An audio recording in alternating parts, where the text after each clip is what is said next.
All right, ya shalom to you guys that are watching or listening in live today or joining in the study today live or watching later. I appreciate you guys, and I do hope that this study is a blessing.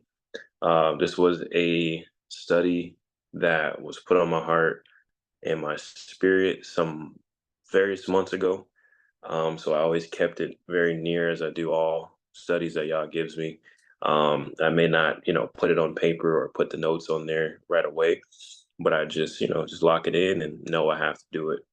Um, so this one also is a study for me to actually get back into the studies because I had a while, I guess you could say a break of putting out studies and putting them together. Every study that I have to do now has a required amount of detail that I can't just always you know do within a day or so. So I have to spend time with it, even more like I did before, but it just takes a little bit longer for me to do it. But y'all just had me in a certain phase. Just kind of waiting and just really focusing on my family, especially, and just getting things together.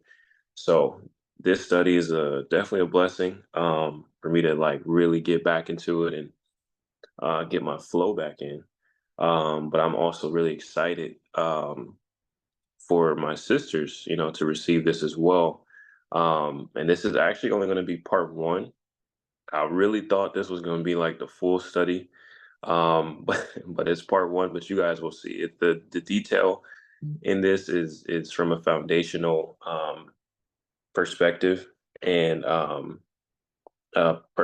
sorry, uh, foundational understanding and a foundational perspective that you should have, not just whatever you hear today in the study, but also whatever that you also add to the study, to your own in your own studies, so that way you understand fully the direction, at least where we're going with this, and you can already get there before we get to part two as well.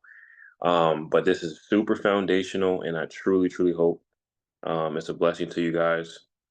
And I'll go ahead and pray in, and we'll get started.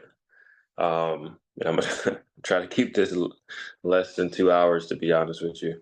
But like I said, this is just part one.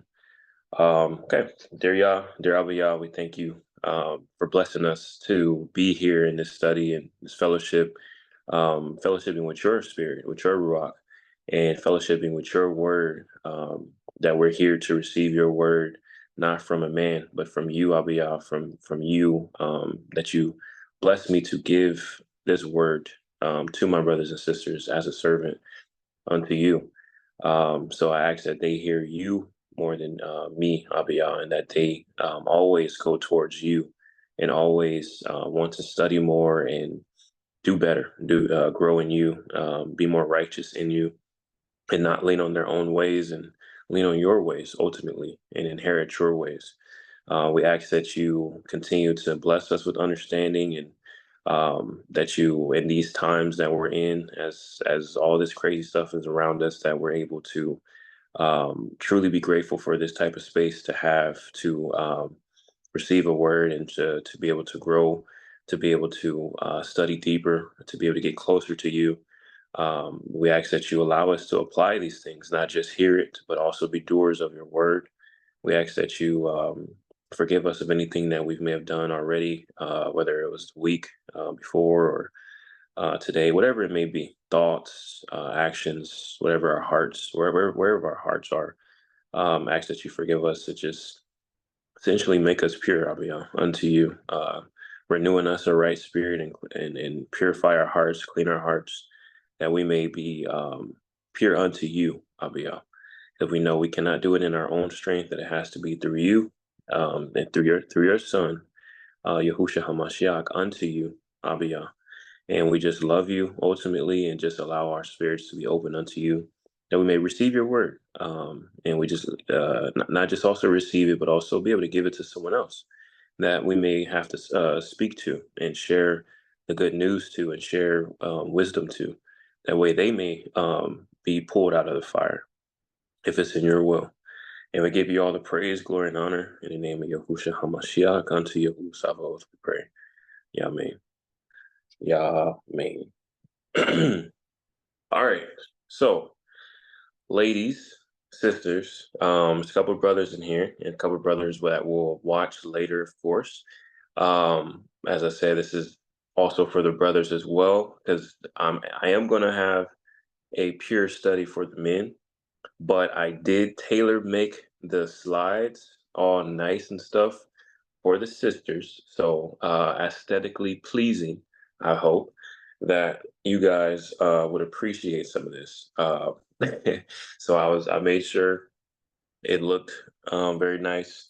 So that way, some of the portions in this study may not be so nice. But everything is going to be digestible. But it's to each person, wherever they are, wherever you guys are in your walk. But it's all beneficial. But I just wanted to make sure you guys knew that the reason why there's diamonds and things like that is because it's for the aesthetics, but it also has some connections to, the stones also of Yasharel, of Israel. But we're not going to jump into that specifically, but it does have some connections to it. What more than likely this is going to be at least saved in the YouTube is going to be like a series basically. So it's going to be pure, for the sisters, part one, and then part two, and then for the men, more than likely it's going to be part one, part two, and there may be some. It's probably going to be like some relationship, marriage type of study as well. That's attached to this, and that'll probably be the last one. But it's super beneficial ultimately that I believe is yeah, it's going to definitely help your walk. All right, so I am zooming in a little bit. It may look like it's zoomed in on you guys' end. For me, it does. But if you need to zoom in, definitely do so. So as always, we talk about the heart set, the mindset, and the spirit set, right? Just preparing our minds, our hearts, and our spirit before we get into the study. You guys know, growing up in church, people just already kind of come ready, to receive a word from a pastor or something like that. No matter whatever they may have done the night before or whatever, whatever is going on in their lives. But essentially, they've already opened themselves up to, a pastor, a person that they believe is, giving them the word and trusting in them, et cetera, et cetera. And you guys know firsthand, off the back, I literally tell you guys that is not supposed to be anything, especially with me, because again, I'm your brother and I'm a servant of y'all. So essentially, I'm doing this out of pure love and ordained, path for me. So there's no reason to ever have any itching ears, no reason to have any of that extra stuff that people have done, especially in this Torah community with people that they have never even really talked to like that on a personal level, nor have seen, but they literally be giving their souls to these people, whether it's a man or a woman that they believe is a leader. It's quite wild, but that's just what people do, right? So you guys know, I mean, you can, I don't know, maybe I say this every single study, but essentially that should never happen to me and with me. And if that ever happens, I really suggest you just stop listening, and go study on your own and, don't have that ever, have that towards me because I've never tried to create that type of environment. You know what I'm saying? So just making sure that's already out there, of course. So with the heart set, of course, the focus for that one is First Corinthians chapter 1, and it's 19 through 31. But the main reason for that is that if you ever remember this scripture or wherever you want to find it, it's about not being able to boast in yourself, right? Not being able to boast in yourself. And I'll read it from, let's see, I'll read it from the Amplified version. If you ever need some extra understanding, most times the Amplified version will give you some type of extra words and things like that in parentheses. So that way you can understand more, you know what I'm saying? A little bit more. So I'm basically going to read verse 26 more so. I'm going to start at verse 26. And it says, just look at your calling, believers. Not many of you were considered wise according to human standards, not many powerful or influential, not many of high and noble birth. But Yah has selected for his purpose the foolish things of the world to shame the wise, revealing their ignorance. And Yah has selected for his purpose the weak things of the world to shame the things which are strong, revealing their uh, frailty frailty. Yah has selected for his purpose the insignificant, base things of the world and the things that are despised and treated with contempt, even the things that are nothing, so that he might reduce to nothing the things that are, so that no one may be able to boast in the presence of Yah. But it is from him that you are in his son, Yahushua HaMashiach, who became to us wisdom from Yah, revealing his plan of salvation and righteousness, making us acceptable before Abiyah, and sanctification, making us holy and setting us apart for Abiyah, and redemption, providing us our ransom for the penalty for sin. And then, so then, as it is written in Scripture, he who boasts and glories, let him boast and glory in Yah. Okay, so this study really is supposed to be very humbling. There are various amounts of chapters in the Word that are supposed to be humbling, and different scriptures in the Word that are supposed to be humbling, especially for Yasharel. His people essentially, and obviously for all those who are of other nations who have attached themselves to him. And we are supposed to truly understand our place. We are supposed to understand, especially as set apart people in Yah, why we are never to boast like people do in this world of themselves, right? Narcissism and all these different things. You know, Popularity of whatever because they have money or whatever it may be. This is how the world, boosts people up in this world and projects them as leaders and et cetera, because of what they have. That is the lust of the flesh, the lust of the eyes, and the pride of life, right? So for us as set apart people in Yah that are not of this world, we don't boast in ourselves. We can only boast in glory in Yah because we are truly nothing without him, right? Without the Father, without the Son, without the Ruach, we are truly nothing.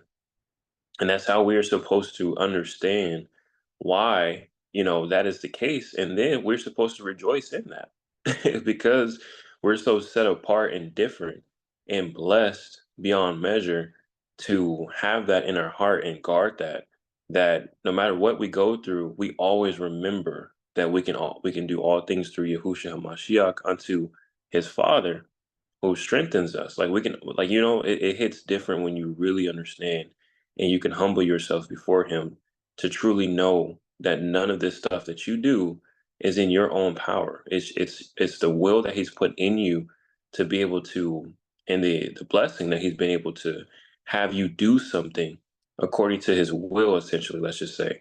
Even your choices, it's he's giving you life to make specific choices. And, sometimes we make bad choices, of course, right? But the whole point is that the life that you have in you, your heart beating, all of this stuff, listening today, is only because you were extended mercy. You were extended, you were extended grace. You were extended life to do what you're doing right now, right? It's not by your own power. So our heart set should always truly be to understand that there's no reason to ever boast in yourself, that you only truly can boast and glory in Yah. All right. So the next thing about the mindset, because obviously this is also for the sisters, right? So you can understand, um, ladies, as you know, in this world where women are from a secular point, it's definitely wild. And obviously, I'm going to do a study for men, so don't think I'm just bagging on y'all or whatever the case is, but literally understand this is for you guys. But you guys know how wild it is really getting, just with overall, just everything. Everything is just getting ridiculous. So again, as set apart women, in Yah, humbling thyself before Yah is truly absolutely important. And in part two, we're going to talk about, more of your character, even, more of that. So that way you guys can be strengthened and really apply so much more. But today, like I said, is more foundational. So the mindset before we get into this study as well is coming from Isaiah. All right, Isaiah, and I'm saying the English terms, of course, because anybody else could be watching. So I'm mixing there a little Hebrew, a little, Isaiah 55. All right, so verse 6 through 9. All right. It's not just like I said, ladies, this is a lot of this stuff is going to be also for the men as well. So they'll see, if they watch this study, they'll see some similar precepts, right? But again, just focus, right? Um, your basically verse 8, all right. My my thoughts are not your thoughts, says Yahuwah, nor are your ways my ways. Okay. For as the heavens are higher than the earth, so are my ways higher than yours, and my thoughts higher than your thoughts. Right. So that's just the focus. Obviously, on your own time, please reread all these different things. But verse 8 through 9 says it very clear, right? Similar to verse First Corinthians 1, that we are to only boast in Yah, only glory in Yah. So that means essentially our thoughts should be connected to his thoughts, that our ways should be connected to his ways. And essentially, still, we are not on the same level. If we didn't know that already, right? So again, humbling ourselves to understand that our thoughts and our ways have to try to be as aligned in the Most High as possible, right? And so with Yahusha coming in our flesh, it showed even more, right? The ability that we have in the Ruach through him, through the Good Shepherd, unto his Father, the ability to attach our thoughts and to essentially not even attach our thoughts, to essentially conform our thoughts and our ways to his ways, right? That was always the case from the very beginning. Okay. And we're going to talk about the beginning, especially obviously with Eve. But again, our thoughts, our ways, right, have to be aligned with Yah. Spirit set. Or well, I'll say so. Whatever ways that we see, or whatever things that we're seeing today, again, it's only to Yah's thoughts. There's a scripture that says the Ruach searches all things of Yah, right? So the things that we are wanting to learn, and just all these different things, the Spirit searches, right? If we're walking in righteousness, the Spirit is searching, for those things. So when we read, we just may pop up on something that we had, thought about months ago that we may have not got clarification on. But then all of a sudden, like now we're reading it out of nowhere and like, oh man, because the spirit had already searched for it. It like put a like a like a I don't know. I don't have really an example like that, but it just, it put something up where it was like, like a bookmark or something like that. And then that way, we're able to come back to it. Like the wisdom is going to show us what we were searching for eventually, but it may not happen right then and there, but eventually it will. Um, so for our spirit, okay, for a spirit set, your mindset, heart set also should be aligned in the spirit in which you're trying to grow in wisdom and understanding. Now, again, this is not for others. This is not for to again, to glory in yourself and to show people what you have, what type of understanding and wisdom that you have online. The Torah community has definitely like went OD with that. Just literally, like, the more posts you have, or the different style of posts, or whatever the case is, how nicely you can put things together, and how often you can put things out, whatever it may be, people will be convinced that this person or that person, has true wisdom and that they walk with Yah, but they have no idea what their background life is. If you ever have time, look up the word Samokra. But basically, people can put themselves on social media as one person and then live the exact opposite outside of social media, right? And that's just being real.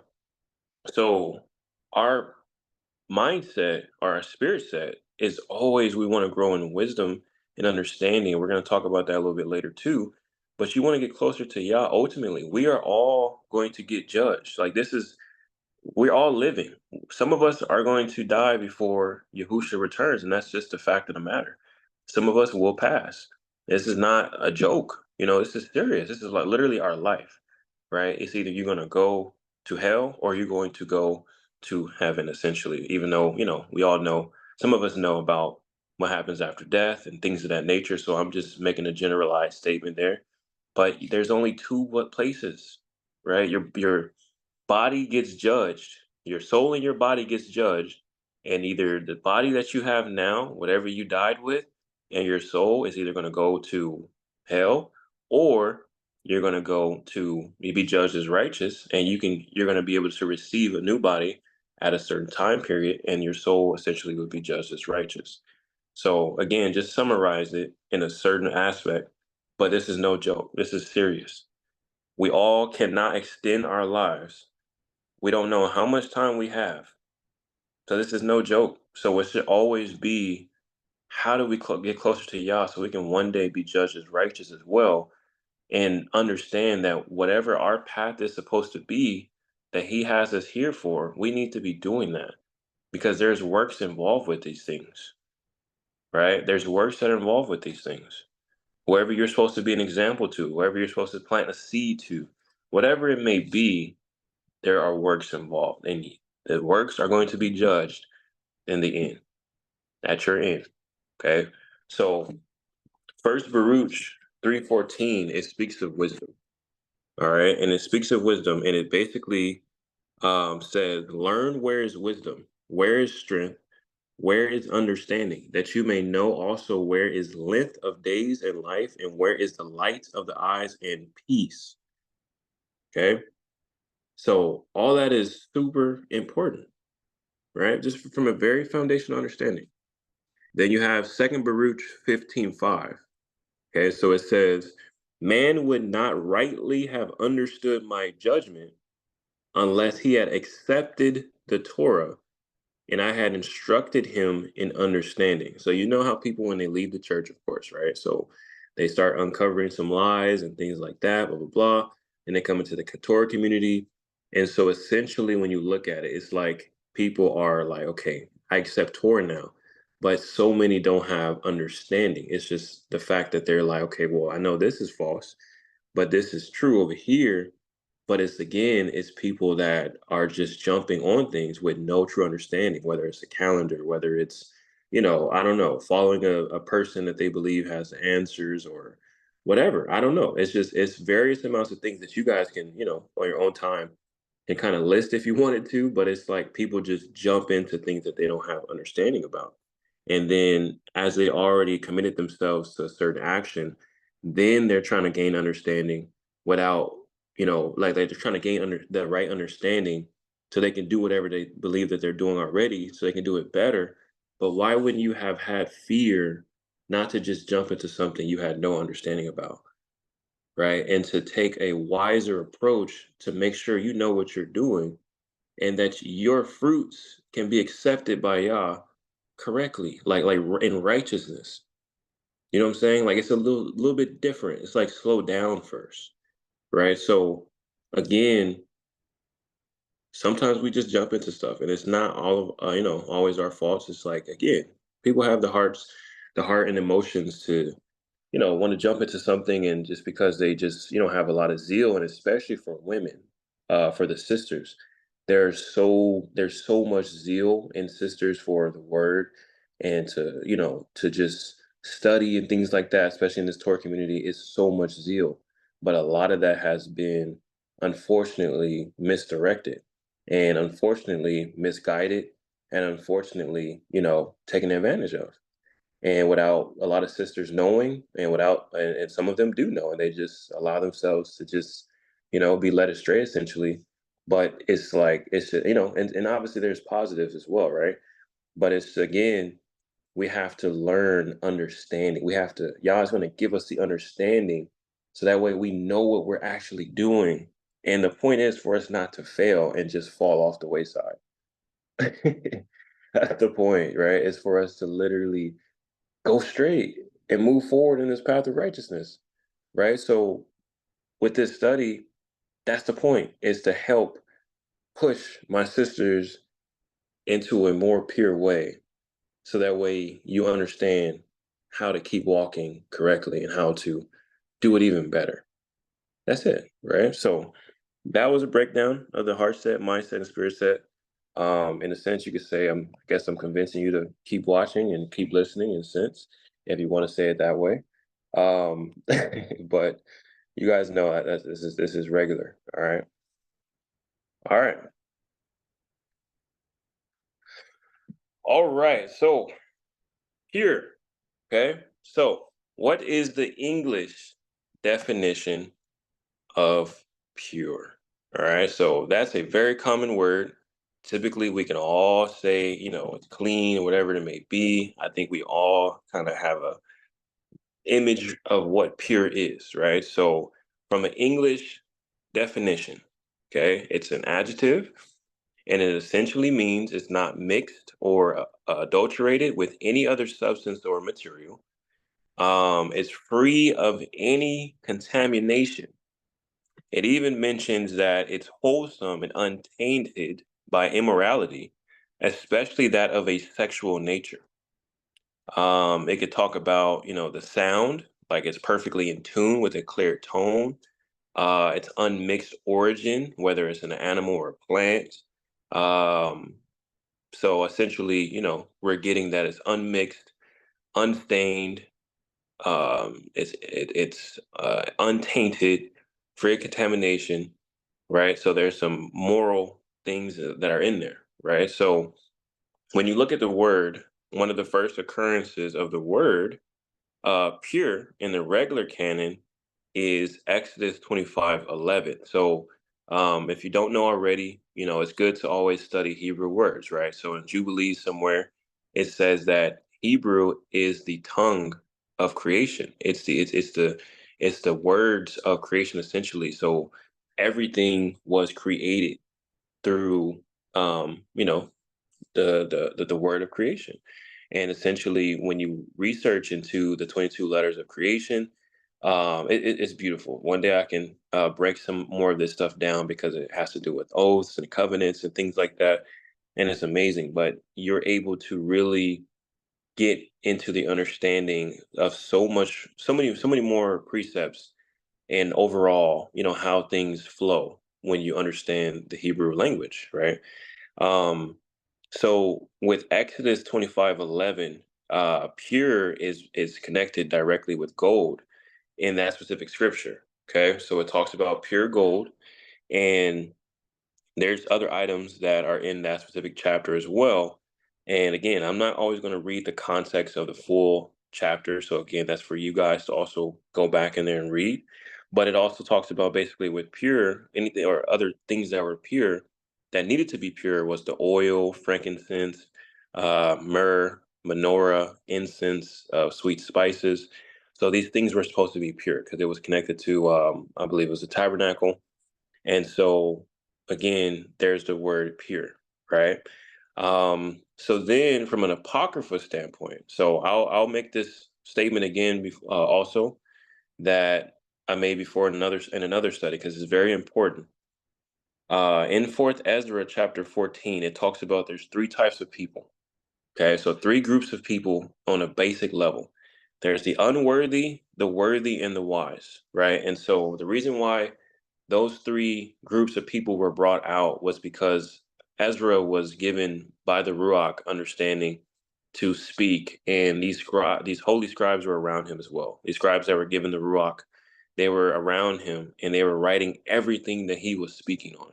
And so it was a bunch of books. It was in the hundreds. Some scholars may say 200 or translations, but it was a lot of books. But there was only supposed to be a certain amount of books that were given to the worthy and unworthy, and the rest of the other books were supposed to be given to the wise. And it says because they contain the fountain of wisdom, the spring of life, and there was something else. I always forget the third thing. But it obviously had more information, more understanding. It was life in those books, right? So essentially, we would call them apocrypha books. But, we know that also apocrypha books, not all of them are on point. You have to really study, and that's what wise people do, right? So with the worthy and unworthy, they were given, let's just say, the basic uh understanding of, or the basic books, let's just say, not basic because there's life in those books too, right? But just what is foundational essentially, that still has some beautiful things in it, obviously, some mysteries and connections. But again, someone is going to either be unworthy or worthy. And that's not even just saying, those who don't believe. These are supposed to be quote unquote believers, those who know the word, or know that Yah exists, et cetera, et cetera, et cetera. So there's three groups of people, right? So from the first, when I say regular canon, essentially that's on a worthy or unworthy, level of foundational understanding. So from a wise understanding, we know that in the Apocrypha books, we can find obviously more information. So in Jubilees, it also talks about that Enoch was the first person to write a testimony. Okay. And the testimony was for all men.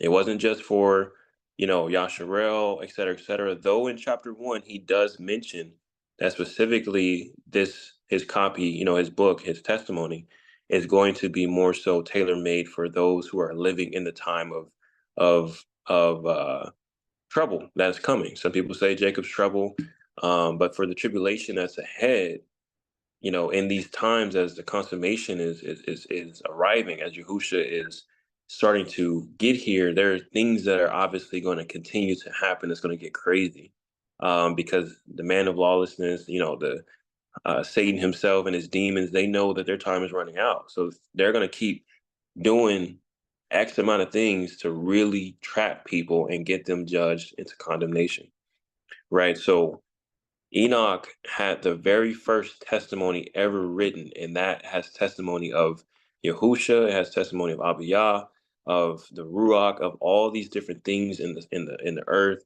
the luminaries, all these different things, and it was written for all men, right? And it's beautiful that that was the case because we see that the fallen angels taught men all types of wild, just vain stuff that would go against the foundations and the beauty that is just on a standard level that we're supposed to understand, that Yah had already ordained for man to understand. But they were the ones to mess it up, essentially. Right. So in his first testimony, I mean, in his testimony, the first occurrence of the word pure is connected to nard, and you can look that up as well. Sometimes they say nard is frankincense, and but it's connected to an item, right? So there are also other instances where pure is connected, where it's basically alongside, the word good or righteous, the head of the Ancient of Days, the conduct of the souls of the humble and righteous, right? So if I'm trying to find some origins of different things, I'm going to read Enoch, right? I'm going to see some things in Enoch, and there are so many patterns, right? So that's why I'm doing a study on Enoch, and I'm definitely getting back into it soon. I know after a while I haven't been there, but it's just awesome to really break that book down and to reveal, some patterns, things that can be understood and broken down, and some things that literally can't be fully understood. But again, we have to have faith in this word, right? So again, pure is connected to righteousness, to an item that's supposed to be pure, like nard, to being good, humble, righteous, right? Um, so when we look more into the Hebrew for the word pure, we get we go back to Exodus 25:11, because typically what you'll also find is, I don't think there's a, a lexicon, a Hebrew lexicon, or strong concordance for apocrypha books. I don't believe so. If you guys ever find one, definitely message me and send that. You can find different PDFs that will kind of break certain things down, of course, but there's no, as far as I know, no like concordance or lexicon built, like for the regular canon, They don't have one that's built for the Apocrypha. But anyway, so we're going to the Exodus 25:11, and we see pure is in the Strong Concordance, H2889. All right. So again, it's an adjective, even in the Hebrew. Please make sure you mark down masculine absolute, so that way you can find some more understanding on how these Hebrew words break down, and the grammar portion of it, because it's very important as well. But it's the word taor. I could be pronouncing it wrong, but it's an adjective, and it means to be clean. All right, and that's physically, mentally, and spiritually. All right, so unmixed and unalloyed. Right, so we saw that in the English definition as well, where there was some connection of being, uncontaminated, unmixed with certain materials.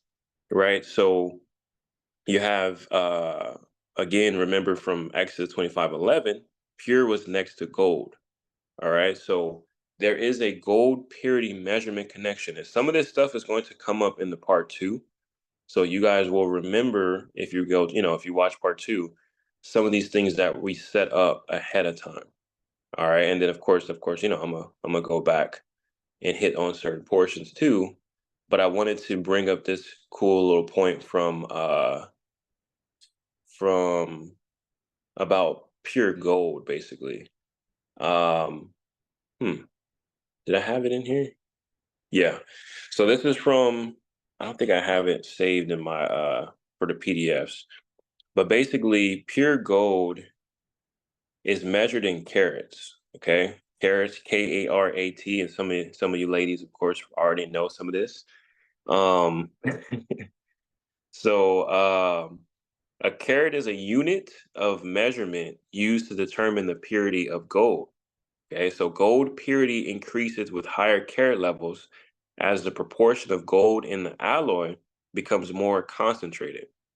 Higher carat gold signifies a greater purity of the precious metal. For example, 24 karat gold is considered pure gold, and it is the gold in its purest form. This means it contains no other metals or impurities. Okay, so this is going to be important for later. Um, it says gold is seldom used in its pure form for gold jewelry due to its softness. I want you to listen to that again. Gold is seldom used in its pure form for gold jewelry due to its softness. To enhance its durability and strength, gold is typically alloyed with other metals. So yeah, think you got a gold chain, huh? Gold watch? Probably not fully pure, huh? Just kidding. Well, I mean, it is true though. So basically, we see here that there's levels to it, to gold, essentially, that makes it pure. All right, that makes it the most pure, or its percentages of purity. Um, so I'll say, like it says in here in this link, it says gold alloys range from 24 karat, which is pure gold, to 9 karat, containing only 37.5% pure gold. The rest is made up of other metals like silver, copper, or zinc. These alloys are what give gold its range of colors and properties. Interesting. Okay. So again, that's going to be a connection for later, but you notice, let's just say the concept of sanctification, right? We're all, as in First Corinthians, I believe it's 3:18, it says that we're all transforming from glory to glory unto Yahuwah, basically. And so you can kind of put again the essence of the amount of carats from a lower standpoint to its highest within gold, that we're trying to pass from a certain portion of percentage of being pure to a higher percentage of being extremely pure, right? So it's just some type of connection I want to throw in there. So let's continue. So the verb within the adjective. So again, with Hebrew, you have nouns, you have verbs, you have things that are within something. It's the root word. So the verb within the adjective is from H2891, and it's taher. Could be saying that wrong as well, but essentially it means to be clean, physically, mentally, and ceremonially. Okay, so I italicized that because again, you guys should be, developing your own connections as well, whether it's now or your mind should be clicking a little bit. But you guys know, the parable of the 10 virgins, things of that nature. You know that they were pure, right? You know that they were pure. They did say wise, but notice again, they had to be pure. Um, and then of course the other versions that weren't so pure, and they obviously were called foolish. Okay, so it means the verb also means to be bright, to shine. So again, you can look at the parable of the 10 virgins as well, and you saw that they had oil in their lamp, and when it was time to meet the bridegroom, they had their lamps lit, but the foolish ones did not. So again, that symbolizes that the wise versions were pure. They were shining essentially bright.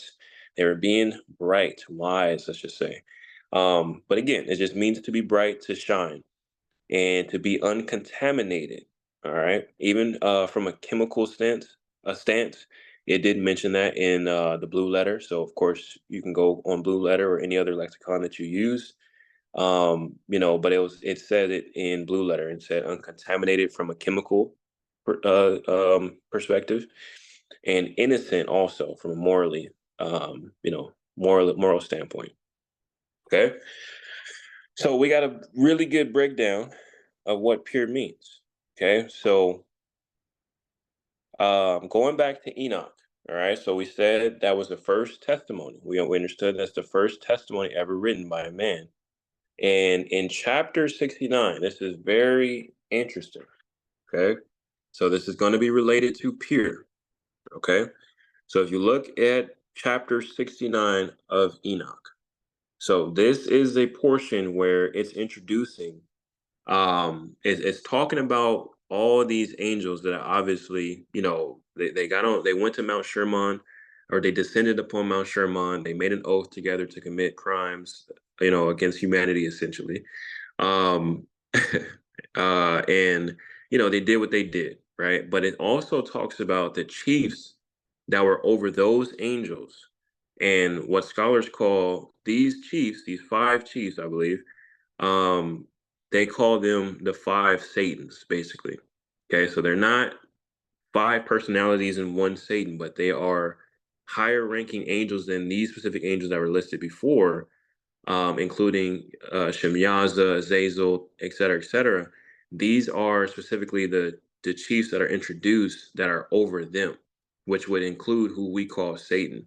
And Enoch, in the book of Enoch, is going to name Satan's real name, his first original birth name, quote unquote, and it was Gadarel. So there's people that get Azazel and Satan, the one whom we call Satan, or Mastema, as it is in Jubilees, they get it confused that they're the same person or the same entity or angel, and that's not true. And a lot of people, again, this community has a habit of, just kind of want to debate and argue and things like that. But I can do something separate, of course, on the side, just to kind of break that down, which I already have planned.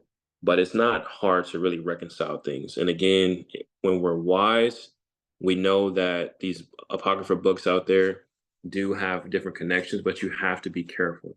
You have to connect scriptures on scriptures on scriptures. And if one book stands alone with certain things in it that's not connected to other scriptures, then it's pretty safe to say that that may not line up too well. You have to discern whether or not, that could have been added in there by, a scholar, whoever wrote it specifically. Like there's things sometimes that are just not right and that are kind of, misconstrued a little bit too.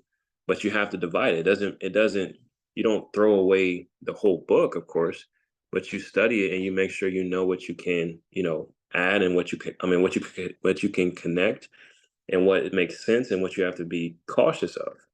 Very simple. Okay. So going back to chapter 69, when you look at verse, let's see here, verse 9. Okay. So this chief angel, his name was Penemu. All right. So note the fact that it says is pen in there. It says, He discovered to the children of men bitterness and sweetness, and pointed out to them every secret of their wisdom. And he taught men to understand writing and ink and paper. So interesting is penemu, right? Therefore, numerous have been those who have gone astray. I'm reading from the Sefer version translation. Therefore, numerous have been those who have gone astray from every period of the world, even to this day. For men were not born for this, thus with pen and with ink to confirm their faith, since they were not created except that, like the angels, they might remain righteous and pure. Nor would death, which destroys everything, have affected them. But by this their knowledge they perish, and by this also power consumes. It's very interesting. If you like to study law as well, and a whole bunch of things are just so wild when it comes down to how law is written and all these ins and outs of little different things and all of that, it's really alarming to really see how ridiculous things have truly come about, all because of man's laws and ways that they've been so just wild. Just the stuff that you see and hear again, the quote unquote the secrets of their wisdom, the vain things that they put in there within man's law and have governed, the world throughout time, is because of these fallen angels teaching what they taught. But it literally is talking about essentially that we were created to be righteous and pure, just like our brethren, the angels. Okay. So going back to here, I did want to note Sirach 44:16. It also talks about Enoch being a sign of repentance. So when you look at again the fallen angels and what they taught men. So for example, like we just read about the writing in ink, and we weren't supposed to be confirming our faith through pen and writing and things like that. Um, Notice again, Enoch, he's also called a scribe of righteousness. So he had the first testimony ever written by a scribe of righteousness with pen, essentially. And it was like Yah literally, like on time, had Enoch, come in at the right time, was born at the right time, right? To be able to write something like this, to essentially put as a foundational writing for all men, so that way, there whatever else was coming forward, from pen and writing and things like that, like we have the regular canon scriptures, and apocrypha scriptures. Essentially, everything is going to have uh, uh, fear, righteousness. These things are going to come from these scriptures. It's going to uh, help us essentially walk in the path of righteousness. And that's exactly what Enoch was writing from the very beginning. Everything about the luminaries is all about the path of righteousness. Everything about anything that's in there is all about the path of righteousness. It's so much bigger than what people have made it, and it's life, right? So again, it's not stemming from Enoch specifically, but he was placed there in a timely moment where literally before or after he's, taken up, and some time after, and Noah is there, he's given instruction to Noah to let him know what's going to happen, with all with the flood coming. It's so important. It's so foundational. So I just wanted to make sure I threw that in there. But pure also is mentioned in Enoch, chapter 90:42. That's in the apocalypse. Some people call it the animal apocalypse. It's a massive, detailed dream. But basically, the sheep that were in Yahusha, or I would just say Yahusha's um, fold, like literally towards the end of time, like when where everything is, or I would say this happens right at the consummation, right when like the 1,000 years is basically starting. That he brings in, his sheep, and it says that there was a massive, large house that was different from the houses before, and essentially that's what Ezekiel saw in his visions. And it was all the sheep that were in it. It like they were it was so many sheep, and it just didn't even feel It overfilled the house, basically. But all of these righteous sheep were white. They had white wool, long and pure. Okay, so obviously there's so many other connections with that revelation, right? Pure garments, white, pure garments, etc. So I'm just again connecting the word pure with righteousness. And then we're able to use our senses to really, try to imagine how pure and white, long and white and wool those garments are. Essentially, let's just say. In chapter 105, it also mentions that as well, the souls and the spirits of the humble. Okay, so you have humble in there that's connected to pure. Enoch also saw the habitations of the Kodeshim. So these are in Sefer it says holy men, but he saw what he saw, and it was absolutely beautiful. And he also mentions that was his antecedent place that he was supposed to go, which basically means that he knew that he was destined to go to heaven, essentially, to be in that specific place with the other holy men. And because he was born for righteousness, he was born to be a righteous man, just like Abraham and Isaac and Noah. Like, so when you're in your ordained path and you truly walk in it, like you really start understanding, like, man, okay, y'all really did choose me. You still got to make your election sure, right, with fear and trembling, but you start noticing, like, man, like y'all really did call me. He really did put a calling on my life to walk in this path and to do what I'm doing that he ordained me to do, and put these things in me the way that he did for me to get to this point where I am right now, to be able to bless others and, be a soldier, like be a soldier and be a servant, what I'm saying? Like to your brothers and your sisters. So that's essentially what his verbiage was connecting to. But again, pure, humble, righteous, right? Um, And essentially, he also talks about in chapter 6 that the elect, which is connected to the righteous, to the holy, they will eventually, or even if it's possible right now, to not repeat transgression. Okay, to not repeat transgression.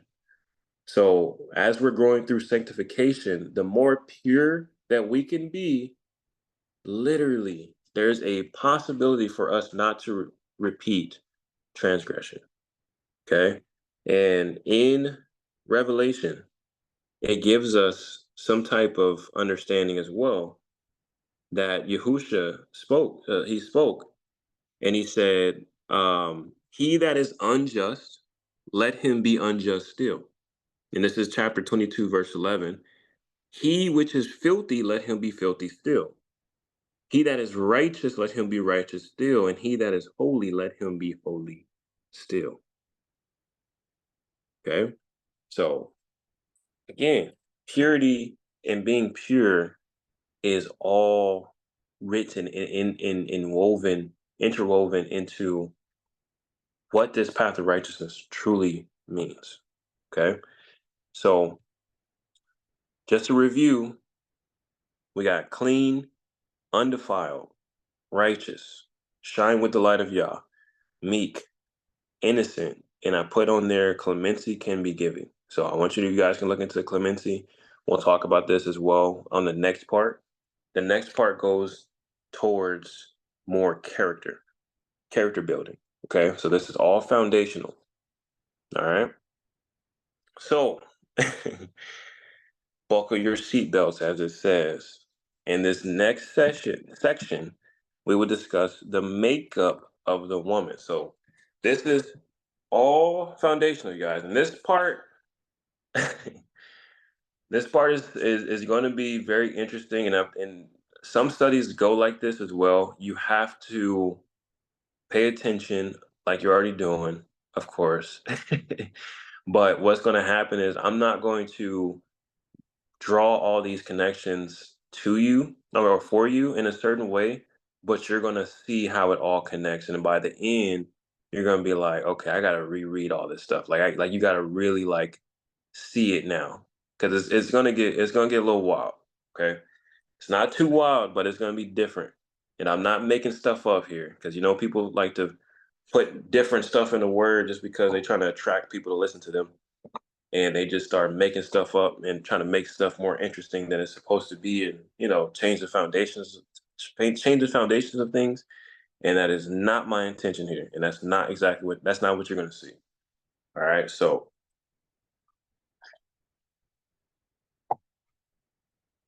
I think y'all are ready. How you doing over there, Claudia? You good? I know you.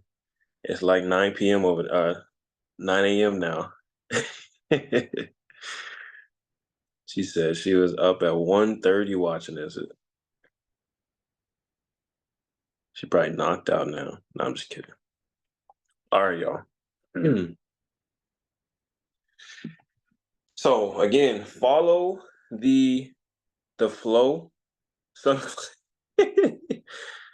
They moved on to sunflower seeds.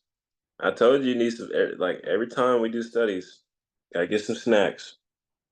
All right, so follow the flow, you guys. So from all of this stuff, there's a lot of scripture for sure, but we're just gonna flow. All right. So man was made. So remember, all of this is about the makeup of the woman. Okay, the makeup of the woman. So man was made in the first week. All right. So the blueprint, Genesis 1:26.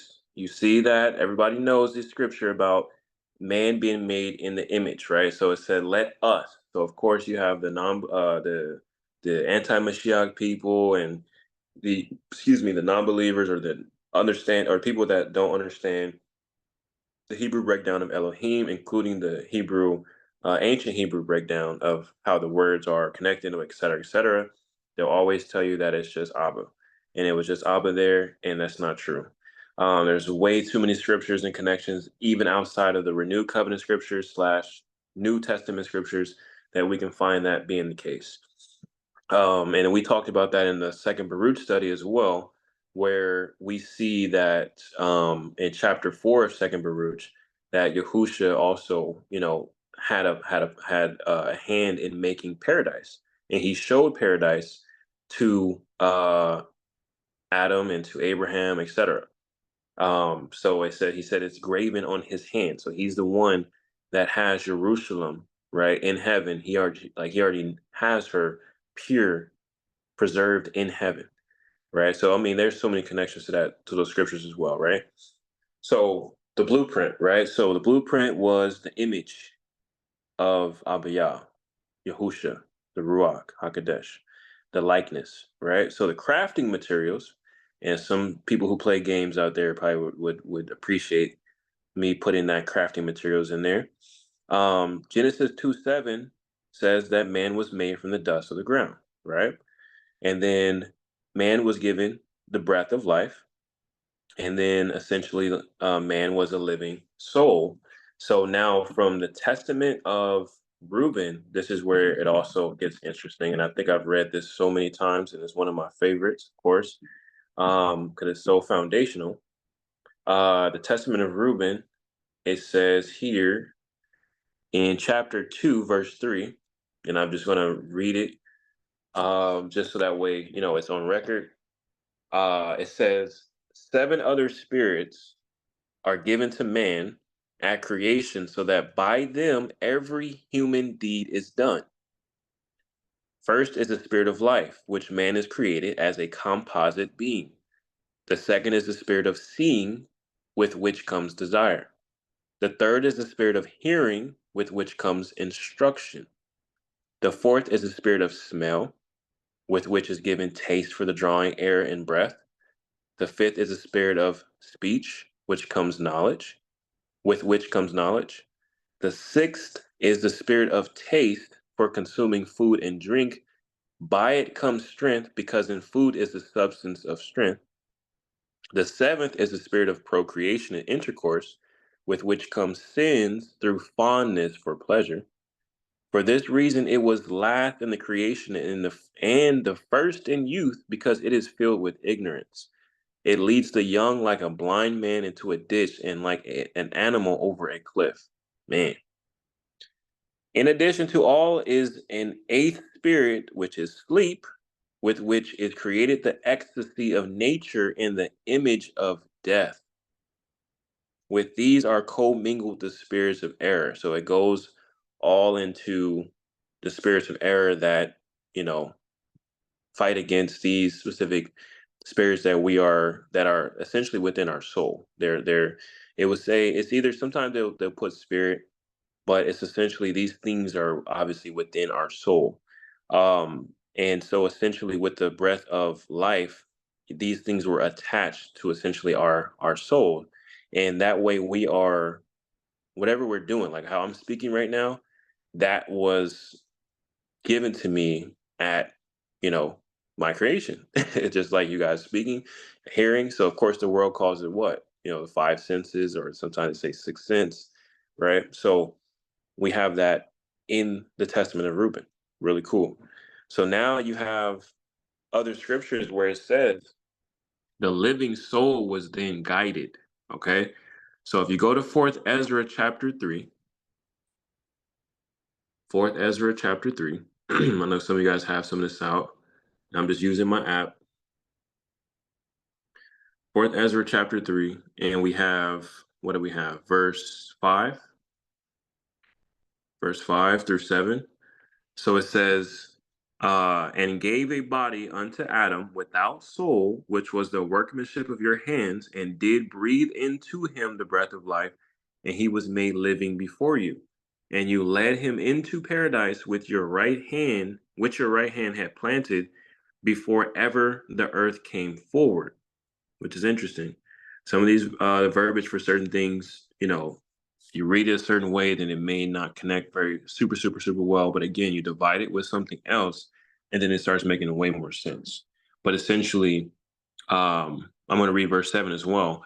And unto him you gave commandment to love your way, which he transgressed, and immediately you appointed death in him and in his generations, of whom came nations, tribes, people, and kindreds out of number. So again, you notice here it says you gave commandment to love your way. So he instructed this soul. He instructed him. Okay. Similar things that you'll see, similar verbiage or similar scripture. It says it here in Second Baruch, chapter 4, 1 through 6. Okay. Second Baruch, chapter 4, 1 through 6. So it says he was telling Baruch, you know, the city that Baruch was seeing that was, you know, being taken over, is he was telling him that this is not the city that is graven on the palms of his hands. So I went over that in chapter Second Baruch, one of the studies, and basically he says in verse 3 that he took counsel to make paradise, and he showed it to Adam before he sinned, and when he transgressed the commandment, it was removed from him as also paradise. And after these things, he says, I showed it to my servant Abraham by night among the portions of the victims. And again, I also showed it to Moshe on Mount Sinai when I showed to him the likeness of the tabernacle and all its vessels. And now, behold, it is preserved with me as also paradise. Okay, so I just wanted to make that connection there. Let me see here. Give me 1 second. Just trying to make sure. Okay. All right, so essentially we see that the living soul was guided right off the bat. Okay, there was no time wasted with this living soul. Right off the bat, man was shown Yah's instructions to love and to, you know, shown that we're supposed to love his way. Okay, so now we get into the choices of man. All right, so this is again what man was made with. All right, because you already know in the world people will sit there and say, well, why did God, you know, let Adam and Eve do this and blah blah blah? Like again, we're talking about before Satan even, you know, um, goes to Eve and, you know, creates that environment essentially for her to sin and, you know, and tempt her and things of that nature. We're talking about literally at birth, at when man is made. All this stuff is there. So now you go to Sirach chapter 15. And we've read this before in some other studies, but again, if you don't know it, this is very key. very important. But it says, verse 14, it says, He himself made man from the beginning and left him in the hand of his counsel.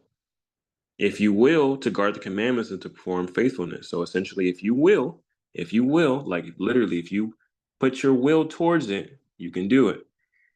He has set fire and water before you. Stretch forth your hand unto whether you will.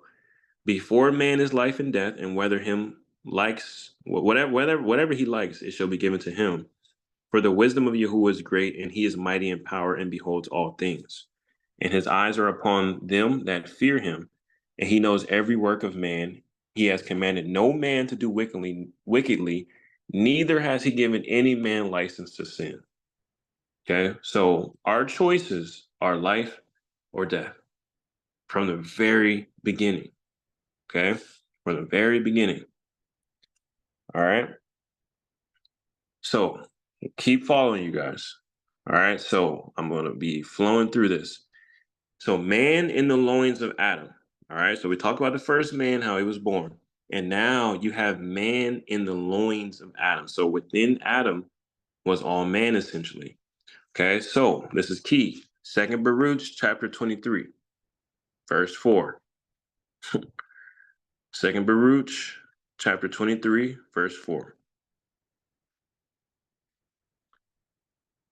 All right. So it says, because when Adam sinned and death was decreed against those who should be born, then the multitude of those who should be born was numbered. And for that number, a place was prepared where the living might dwell and the dead might be guarded.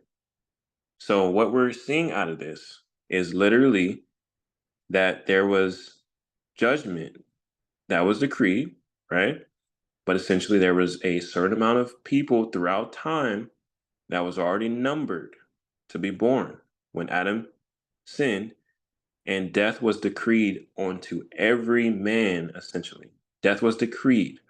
So, yes, there's men who did not see death, and there's still people who will not see death, and they will live till Yahushua returns. It says that in certain scriptures. But again, the sentence against all men was decreed because we were already in the loins of Adam. Okay, so now you want to go to Romans chapter 5. Romans chapter 5. And in verse 11 through 21, this is very key. Okay. And it says, and again, you got to read the context of these chapters as well, right? So it says, and not only so, but we also joy in Elohim through our Adonai Yahushua HaMashiach, by whom we have now received the atonement. Wherefore, as by one man sin entered into the world, and death by sin, and so death passed upon all men, for that all have sinned. For until the Torah, sin was in the world, but sin is not imputed when there is no Torah. So again, I'm not going to break all of this stuff down. In part two, we're going to go a little bit over these things, but the whole point of this portion is it's talking about what one man did in the offense with death being decreed, and then essentially pointing to Yahusha having life. Okay. So I'll go to like verse 17. For if by one man's offense death reigned by one, much more they which receive abundance of grace and of the gift of righteousness. You notice that? A lot of people do not say, especially Christianity, grace, the free gift of grace, is supposed to come with gift of righteousness. Shall reign in life by one, Yahushua HaMashiach. Therefore, as by the offense of one, judgment came upon all men to condemnation, even so by the righteousness of one, the free gift came upon all men unto justification of life. For as by one man's disobedience many were made sinners, so by the obedience of one shall many be made righteous. And what did we talk about righteous is connected to about this study? Purity. So it says, Wherever the law entered, the offense might abound, but where sin abounded, grace did much more abound. That as sin has reigned unto death, even so might grace reign through righteousness unto eternal life by Yahushua HaMashiach, our Adonai. Okay, so it's very, very important. But the whole point I want you guys to understand, just for this study for right now, is that literally, though death was decreed upon us because of the sin, that through righteousness, through the Yahusha unto his Father, that the path of righteousness was already laid out for us, and that was already seen from the beginning before Adam even sinned. The path of righteousness was laid out like a red carpet and said, "This is where you're supposed to go." Right.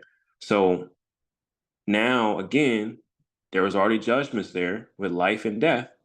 Right. But when he sinned, it was already justified that the consequences of his action would not only hit and hurt him and Eve's actions, obviously, but it was going to also come towards us because we were already in his loins. Right? So we're going to keep going. Fourth Ezra, chapter 7, 70 through 74, tells you that there was judgment that was prepared before the instruction was given. Okay? So let's go to Fourth Ezra, chapter 7. So it's almost like you gotta imagine, obviously, your parents, right? Your parents would have some type of moral understanding, some type of rule breakdown for their household and how they want to raise their children, essentially, right? So then when you're born, you're getting raised up, and then when you're at a certain age, essentially, you're going to know so much more instruction, but essentially they're still raising you, from every portion of your age, and they're trying to instill into you, let's just say, from a righteous standpoint, righteous understanding of how to follow rules and this and that. So I have a baby that's almost 12, almost 1 year, and even when she looks at me, and she, like, I can give her a look, and it's not even a mean look, but she can be like, tripping out a little bit, trying to get mommy's attention or whatever. And just because she's just babying, as a baby being a baby, but I kind of look over at her, with like a kind of concerned look or whatever. But it's just, even still, I can just look at her, and she'll calm down. She'll look at me and kind of straighten up a little bit. But she's not even a year yet. But she's been doing that for the past, like, probably since she could really, I would say, like, at 3 months old, she was doing that. And that's a beautiful thing, because it's like, okay, like, she's going to be able to listen as we continue to grow, help her grow, as she gets older and things like that. Like, that's great that she already has that in her, just like the rest of my children. But that's a good sign, right? But I just was trying to create that imagery to get easier understanding. So judgment was prepared before the instruction given. Fourth Ezra chapter 7 tells us this in verse 70 through 74. So it says, "And he answered me and said, when El Elyon made the world, and Adam and all who have come from him, he first prepared. He first prepared the judgment and the things that pertain to the judgment." Please make sure you guys write this down as well. I want you to notice in the Sefer and other places as well, it does spell judgment Judgment. So not Judgement. There is actually a difference. There is actually a difference. And again, I like to give y'all homework and stuff. So of course, I want you guys to go look that up yourself. But essentially, what we're seeing with the Judgment is that we're seeing that essentially there's rules. Okay, just from a very basic standpoint, that there's rules. Okay, so he first prepared the rules, the judgment, and the things that pertain to the judgment. So that essentially can be, again, the instructions, the rules, and also what happens if you break those things, the consequences. Verse 71, it says, "And now understand from your own words, for you have said that the mind grows with us. For this reason, therefore, those who dwell on earth shall be tormented, because though they had understanding, they committed iniquity. They decided not to be pure. And though they received the commandments, they did not guard them unto purity, essentially. And though they obtained the Torah, they dealt unfaithfully with what they received. What then will they have to say in the judgment, or how will they answer in the last times? For how long the time is that El Elyon has been patient with those who inhabit the world, and not for their sake, but because of the times which he has foreordained. Man, serious. Like I told you guys in the very beginning, the mess is serious. Absolutely serious. So judgment was already prepared. Essentially, the rules, the instructions, as we already see, it was already prepared. And so there's this study I have coming to show you guys also how things were established before day one of creation week. Because day quote unquote zero is so important. And when you guys have that full understanding of day zero, just I'm just saying day zero before the world was created is so amazing. It's super amazing. And it really puts you in a different place to understand your walk in more fullness. But as you see here, judgment was prepared already with the instructions. That is before day one. Okay. These things were already established before day one. So how important really on a whole other level that we can even really speak, you know what I'm saying, and really try to express how important truly is this. And we just basically read it. It has to do with our judgment. Literally, either you getting judged as unrighteous or righteous. It's that important. There's nothing else you can do after those judgments, but literally go into the path of whatever those judgments lead you into, which we have scriptures to tell us what will happen in one path and what will happen in the other path. Okay. But let's keep flowing. So Adam's instruction. All right. So now we see what was made, right, with Adam, etc. So with Genesis, in Genesis 2:15, you see the instruction was given to him, guard the garden. All right. And I did put Jubilees in there. Genesis, Jubilees, and Jasher are really good together if you ever want to read them connected together. Obviously, there's going to be some differences and things of that nature. And you'll also see what has kind of been been added a little bit, especially with Jasher. There's some things that the rabbis, I would say, the people who are into Jewish mysticism or that don't also believe in Yahusha, things of that nature, they've also put things in the book of Jasher that can trip somebody up if they're not careful and they understand, they're not really understanding and researching for themselves what something, why something is there for a specific reason is not actually right. And again, you have to be careful. You just have to look into all things, be careful. Once you read something through, just for your enjoyment and just for, like really just to flow, reread. Nobody can ever tell you how many times you're gonna reread something. But when you reread something at a certain point, you got to read with more detail. You can't reread the same exact way. Reread for more detail, more research, and see, past what may be on the surface. Okay.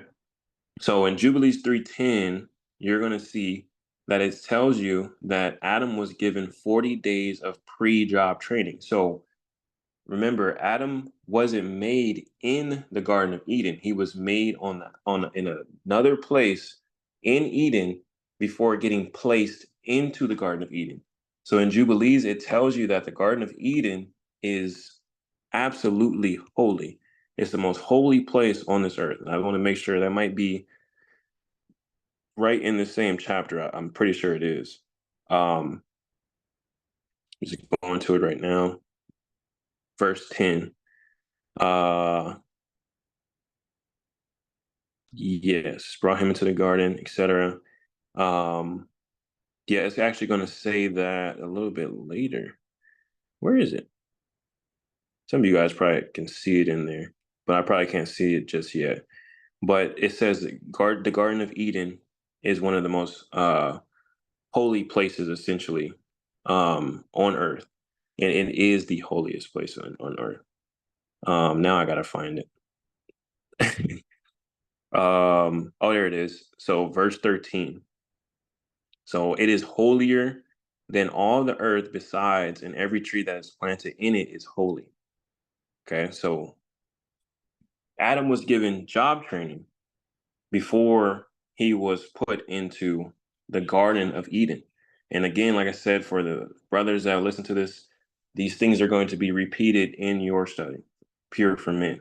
Okay, so job training, pre-job training, and instruction was given. So when you dive into what commandment means and things like that, people of course say, oh, guard the commandments. But in order for you to guard the commandments, you actually have to accept what what comes with it. And when you do that, you're saying, I understand why you're giving me this commandment and I will do it. A lot of people don't understand what the commandment entails and what it encompasses. For example, in another testament of the patriarchs, it says that commandments are twofold. So typically, most will sit there and tell people, "Oh, we got to follow the commandments," especially with babes that are not even understanding of the path yet, but they're trying to understand. The people that just sit there and say, "Oh yeah, follow the commandments," observe the Shabbat, blah blah, and it's so robotic. It's no love in there. It's no hope. It's no character. You know what I'm saying? So it's like people miss out on literally sharing the good news, and then there's things that literally we also can't do because certain things aren't in place for us to do that, but it will be when Yahushua returns and reigns as king. But there's things also that we've messed up on and have lost certain paths. But again, he's made us, he's covered that. And what we have to do essentially is how he's talked about in Isaiah chapter 1: learn to do well, seek judgments, take care of the widow, the fatherless, the orphan, et cetera, et cetera. How many times do you really see that in this Torah community, right? How many times do you really see that getting shared, or plans of actions where people are like, hey, how are we going to take care of these widows over here in this state or whatever? Can we do something about that? Just something, you know what I'm saying? Like it's so what about the orphans, the youth, something, but it's always about all these other things that people want to debate and separate and create cults and groups and all this stuff. It's wild. But I'm not trying to go on a rant, but I'm just adding that in there, right? But going back to Adam, he got 40 days of pre-job training, right? And then he was told also in Genesis 16 through 17 in chapter 2, eat of this, but don't eat of that, right? In this basic form. And he said, if you do eat of what I told you not to eat of, you will die because you being disobedient. You're going to die, right? So understanding also the man is in the loins of Adam, you're going to see in Hebrews chapter 7, 5 through 10, it's going to talk about Melchizedek, right? And it's going to talk about Abraham and how Levi was within Abraham in his loins and that he took part in tithes, right? So with what Abraham did, he did give tithes to Melchizedek, but also Melchizedek put the spoils of war that Abraham had from going to go save Lot, essentially, he put that under the ban. The only person, or I would say only person, quote unquote, that could put something under the ban is Yahuwah. So again, in the book of Jasher, it's going to tell you that Shem was Melchizedek. Shem cannot put any spoils of war under the ban. He is not Yahuwah. Just to make sure, I just want to throw that in out there. So there was a two-part thing that happened when Abraham met Melchizedek, and it was beautiful. Tithes and Melchizedek putting the spoils of war under the ban, whom also is Yahusha. But essentially, Levi was taking part in what Abraham did because Abraham had Levi in his loins. Okay, so that's obviously connected to how we see what has happened to man being in the loins of Adam and what we had to take part in because of Adam's sin. Okay, so we're still flowing. So now we've touched Adam. So now we get to go to the rib.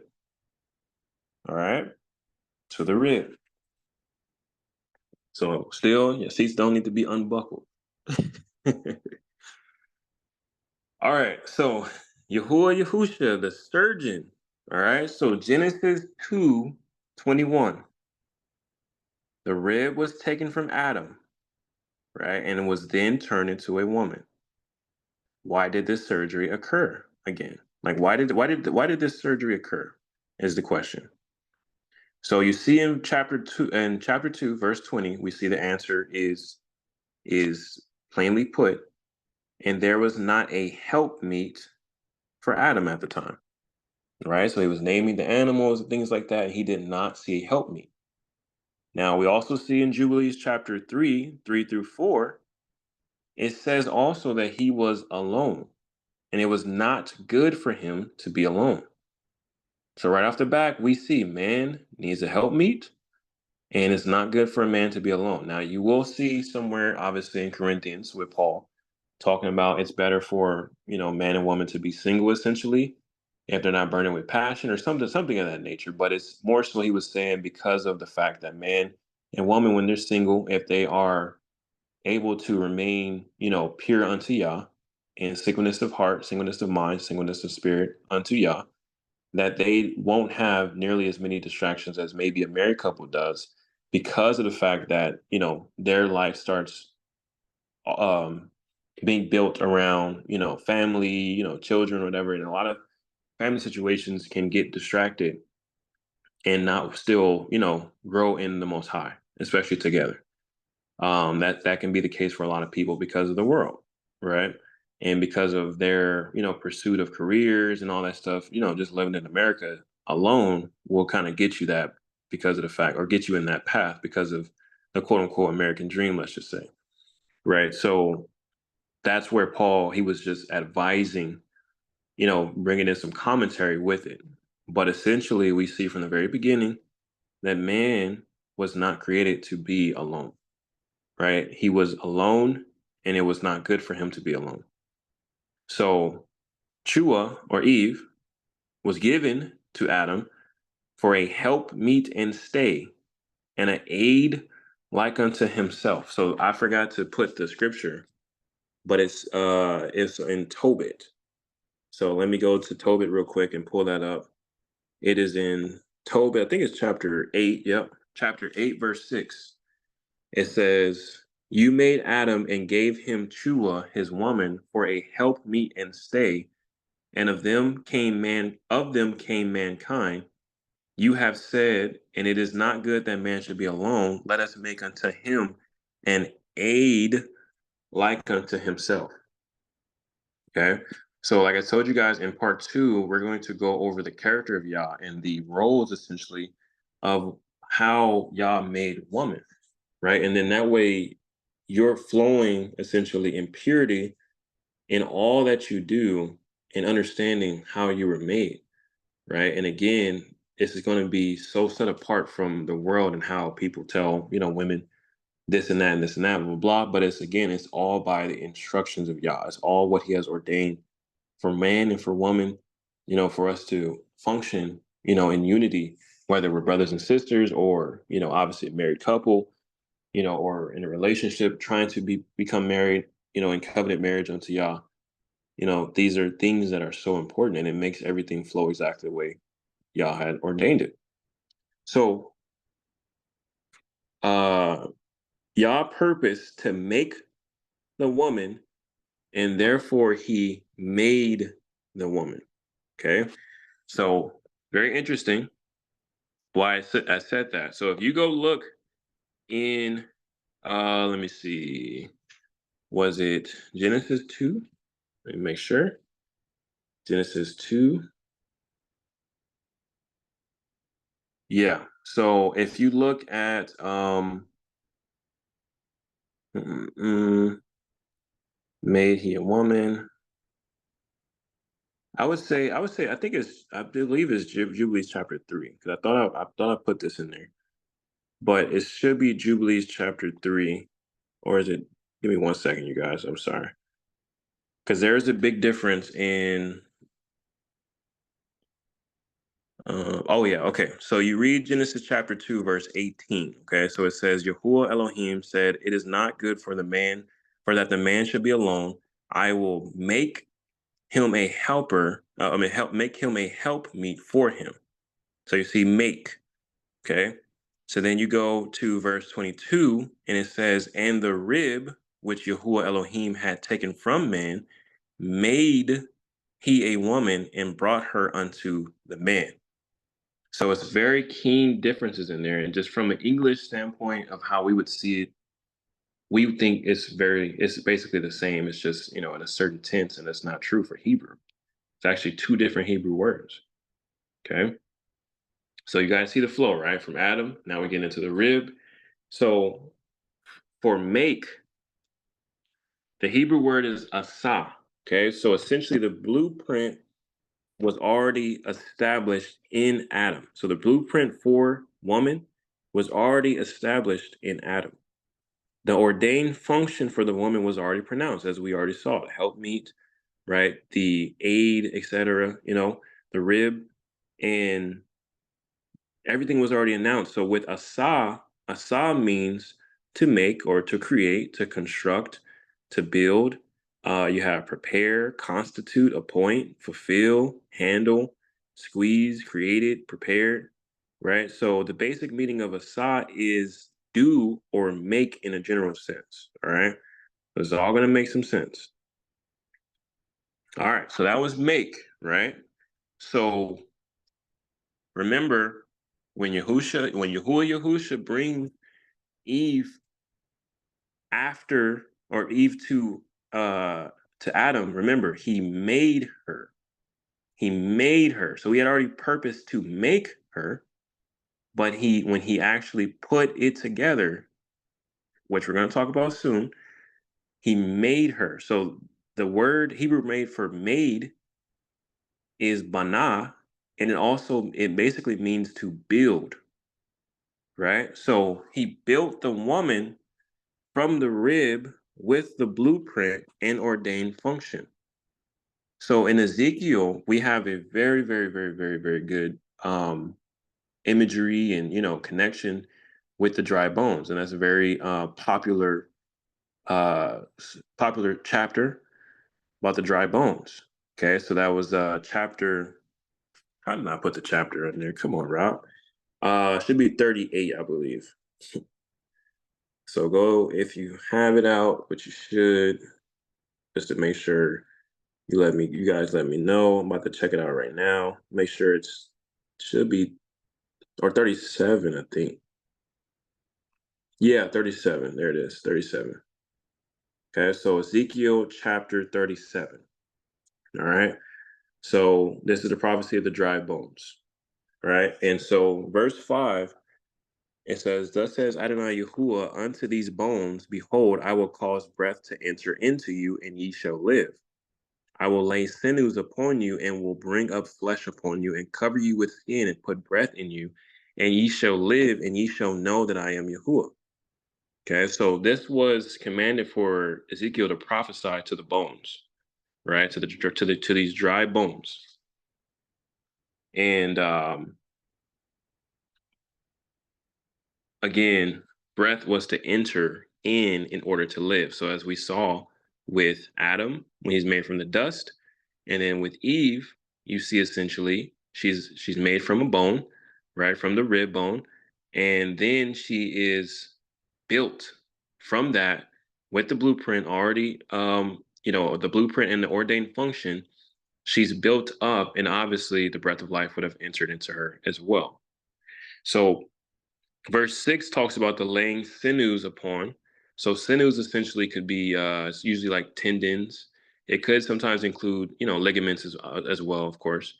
But the flesh and the skin covering, essentially the skin that was covered over these sinews and bones, all were being all that was done in the building phase, right? Including the breath being received to live. Okay, so that's in Ezekiel as you're seeing it, and essentially you're getting the imagery of the same thing for Eve, for Chua. So in verse 7 through 8 in the same chapter of Ezekiel 37, it says the construction began, but no breath was entered in yet. So Ezekiel was told to prophesy, but then once everything came together, the body wasn't alive just yet. So he was told to prophesy again. And verse 9, Ezekiel prophesies, is told to prophesy to the winds, okay, specifically the breath to enter into what was built. So verse 9 is it reads, then he said unto me, prophesy unto the wind, prophesy, son of Adam, and say to the wind, thus says Adonai Yahuwah, come from the four winds, O breath, and breathe upon these slain that they may live. Okay. So he had to prophesy to the four winds. Now in Enoch, Enoch talks about the winds a lot.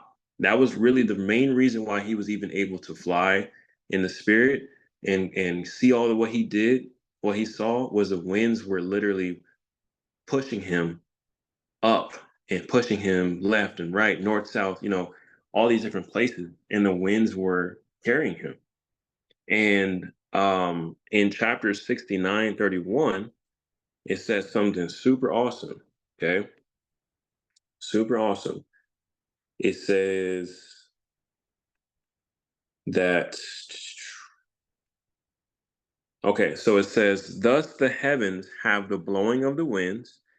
All of them have a spirit or soul, essentially, but more, I would say spirit slash soul, and are a complete combination of breathings, of breathings. Okay. So the winds are so important and it does connect to the seasons and things of that nature, but you notice it's related to connected to breathings. Okay. So Ezekiel prophesied to these breathings, to these winds, and then the breathings and the breath of life essentially entered into these dry bones. Right. So again, we're going back to how Eve was essentially created. And in Job 10:11, you'll see that it says also um, that we were clothed with skin and flesh. I'm just summarizing it. And it says fenced. Okay, so that's H7753 and uses the word fenced with bones and sinews. So it's like you can think of a fence and just structured, right? So think about a woman, right? So woman is built, from a man, obviously, and this is not, going to a worldly sense of this and that, but women obviously are built different than men. So of course Adam would be ridiculously excited to see, the bones of his bones, the flesh of his flesh, and of course how she came and looked to him. Because it's like, dude, like she's perfect. She's perfect. Help me for me. Like it's perfectly designed for the man. And you guys already know, right? So same thing for my wife. Like I would say literally she's perfect and was divinely made, already made for me, perfectly designed. And so for me, I can say with my testimony, she's literally the only woman that I ever had to, I've only had sexual relations with and I will ever have because I know that's who y'all gave me. So we are our first and we are our last. And that's how I understood it from as a child to know, I wanted one woman, one wife. And then when I found her, I knew I prayed for, my wife, and I found her in high school, and I knew that was her.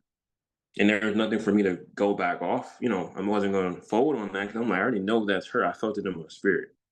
You know what I'm saying? So bone of my bones, flesh of my flesh. Right. So that's essentially how it's connected. So then I also put tabernacle in here because the way that Yahusha made woman, he built her like he built the tabernacle. He built her like he he instructed Moshe in the beginning with the tabernacle, how the tabernacle was supposed to be built. So remember, we go back to Exodus 25:11 with the pure gold. It was supposed to be pure oil in there, all types of things, pure. He made her to be essentially like the tabernacle, pure. Okay. And she's obviously, the woman is different. Woman, women obviously are beautifully made, right? So just really think about how set apart you really have to be when you're really set apart in Yah,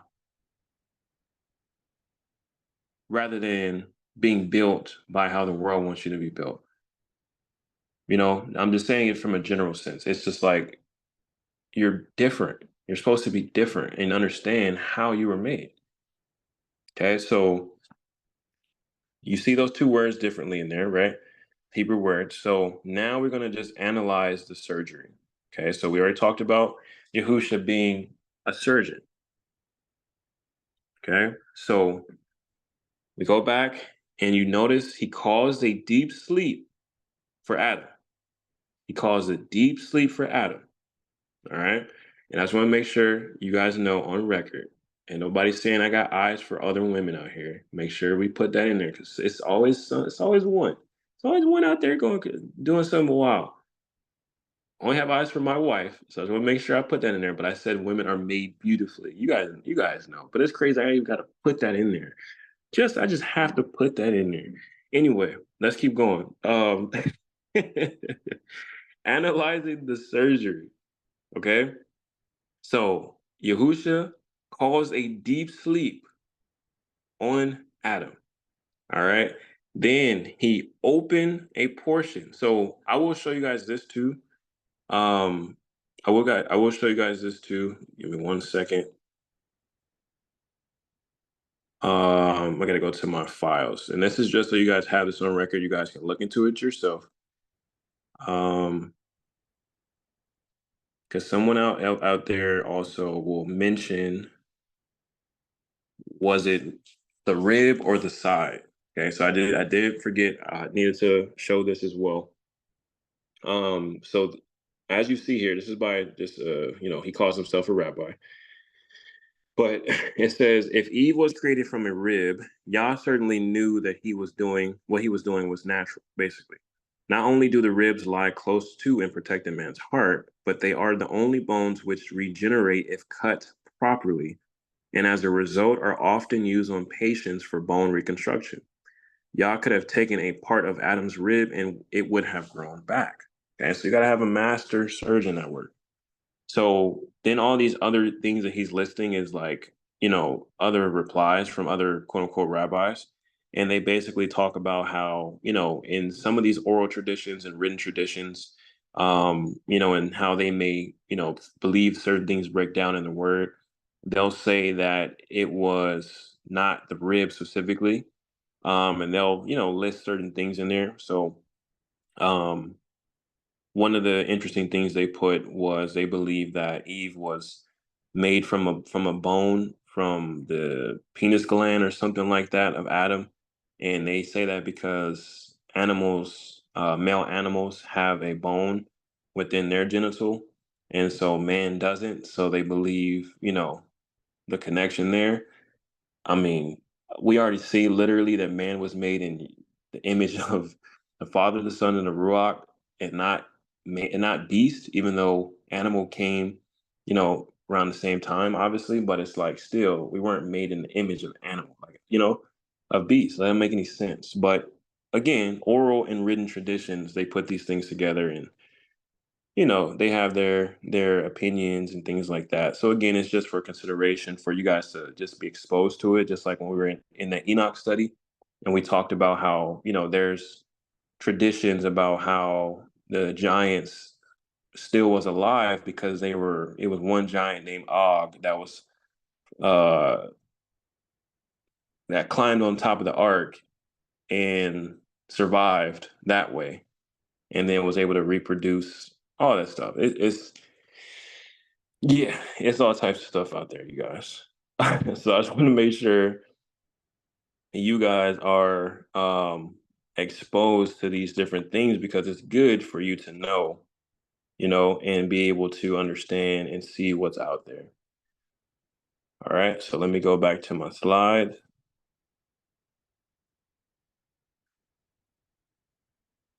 Okay, so again, so with the surgery, all right, so we're analyzing the surgery.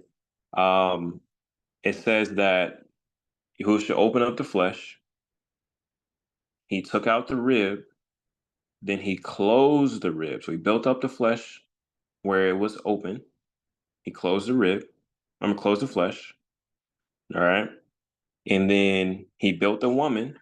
And then after he was finished, he woke the man up, then brought the woman to Adam. Okay.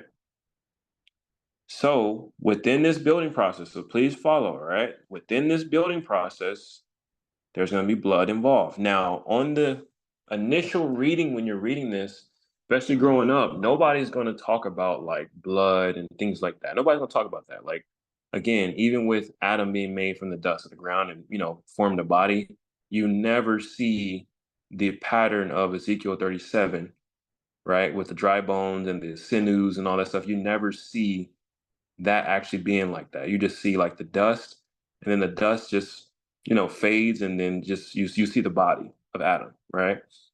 So there's no blood involved, no nothing, right? No process that you get to see, from an imagery standpoint, but it's in there. So again, we use different portions of scripture to add, into our understanding, obviously connecting scripture to scripture. So with the bone, specifically with Eve, this is a surgery. This is literally a surgery happening. Surgery gets bloody. Okay. It's important why we're talking about this. Surgery gets bloody. And we saw also with the dry bones, the sinews, the skin, and all these different things, right? So there's blood that's involved with tendons and skin and ligaments and I put tendons again and skin. Okay. So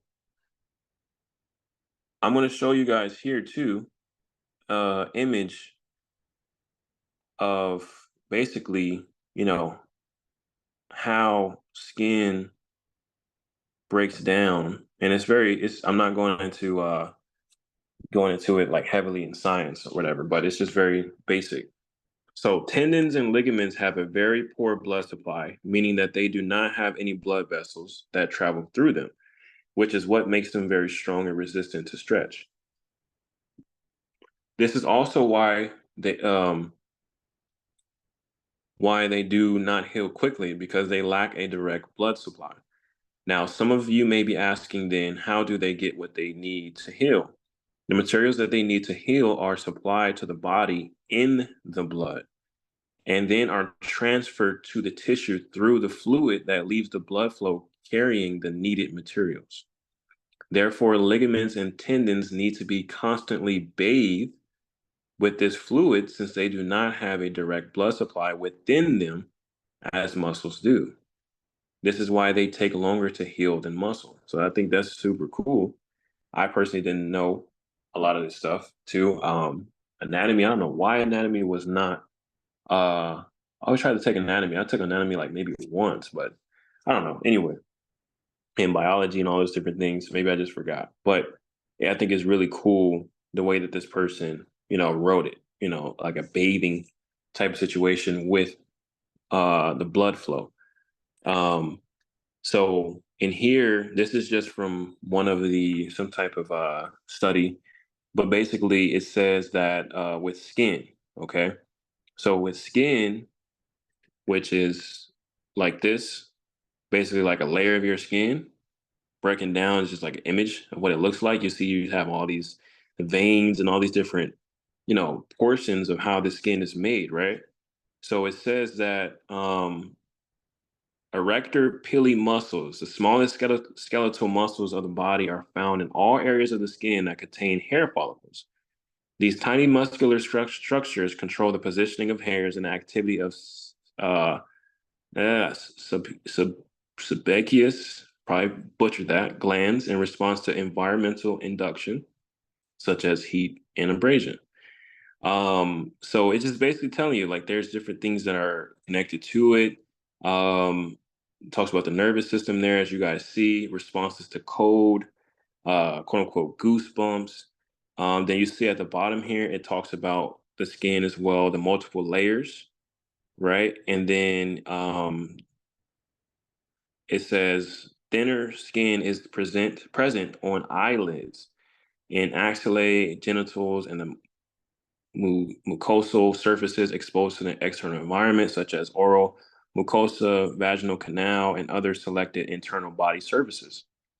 So different types of skin, right? And then it says here, um, the skin begins to thin again during the fifth decade of life, primarily due to changes in the dermis with loss of epithelial appendages, elastic fibers, and ground substance, among others. Genetic and environmental factors also affect skin thickness. For example, a person with an occupation requiring much outdoor exposure to the sun and ultraviolet radiation will tend to show premature skin aging signs sooner than a person working indoors. Genetics also influence the natural skin contour and color. For example, people of African American descent typically exhibit thicker and more lustrous skin compared to people of Anglo Saxon ancestry. Isn't that interesting? Especially for, yeah, 'cause I gotta upload this YouTube video, so I can't say too much. They're gonna try to block it. So I think you guys know where I was going. But anyway, you see the structure of the skin there. So obviously there's blood involved, right? There's blood involved in each little portion of the skin, right? You see the blood vessels right there. So all of this design, all of this being built, right, for the woman, right? The man obviously had it too, but the blueprint, right? Woman was being built with these things, but it came from a bone, from a bone, okay? From a bone. So let's get back into analyzing the surgery, okay? Hope you guys are following. Like I said, you got to keep connecting these dots, all right? So blood is involved, right? So blood contains life, all right? So Deuteronomy 12:23. We're going to go through this. Deuteronomy 12:23. And I'm just trying to see where I'm going to pull it up from. Okay, so Deuteronomy 12:23, and make sure you guys go read these things as well. It says, only be sure that you eat not the blood, for the blood is the life, and you may not eat the life with the flesh. Okay, so you see life is connected directly to blood. Leviticus 17, verse 10 through 14, it says, whatsoever man there be of the house of Yasharel or of the strangers that sojourn among you that eats any manner of blood, I will even set my face against that soul that eats the blood and will cut him off from among the people. For the soul of the flesh is in the blood. The soul of the flesh is in the blood. He and I have given it to you upon the altar to make atonement for your souls, for it is the blood of him that makes an atonement in the soul. No soul of you shall eat the blood, etc. Okay, but you see here, the soul of the flesh is in the blood. All right, so you go to Jubilees chapter 7, verse 32 through 33. It says, and suffer not the soul to be eaten with flesh, that your blood, which is your life, your blood, which is your life, may not be required at the hand of any flesh that sheds it on the earth. So this is a direct connection right here, verse 33 to Yahusha. For the earth will not be clean from the blood which has been shed upon it. For only through the blood of him, Yahusha, that shed it, will the earth be purified throughout all its generations. So that also connects to Enoch chapter 47, 1 through 4. You guys can read that on your own as well. But again, moving forward with understanding blood, okay, containing the life thereof. In Enoch chapter 15, we see here something with the fallen angels, okay? And it says, verse 1, then addressing me, he spoke and said, hear, neither be afraid, O righteous Shinnok, you scribe of righteousness. Approach hither and hear my voice. Go say to the watchers of heaven, who have sent you to pray for them, you ought to pray for men and not men for you. Wherefore you have forsaken the lofty and holy heaven. which endures forever, and have lain with women, have defiled yourselves with the daughters of men, have taken to yourselves women, have acted like the sons of the earth, and have begotten Nephilim. You being spiritual, holy, and possessing a life which is eternal, have polluted yourselves with women, have begotten in carnal blood, have lusted in the blood of men. So they begotten in the carnal blood, and they have lusted in the blood of men, and have done as those who are flesh and blood do. These, however, die and perish. You already know why we die and perish. Therefore have I given to them women, that they might cohabit with them, that sons might be born of them, and that this might be transacted upon earth. But you from the beginning were made spiritual, possessing a life which is eternal, and not subject to death forever. Therefore I made not women for you, because being spiritual, your dwelling is in heaven. So then it talks about the children, the Nephilim born of the fallen angels in verse 8 through 10. You guys can read that on your own as well if you haven't read it already.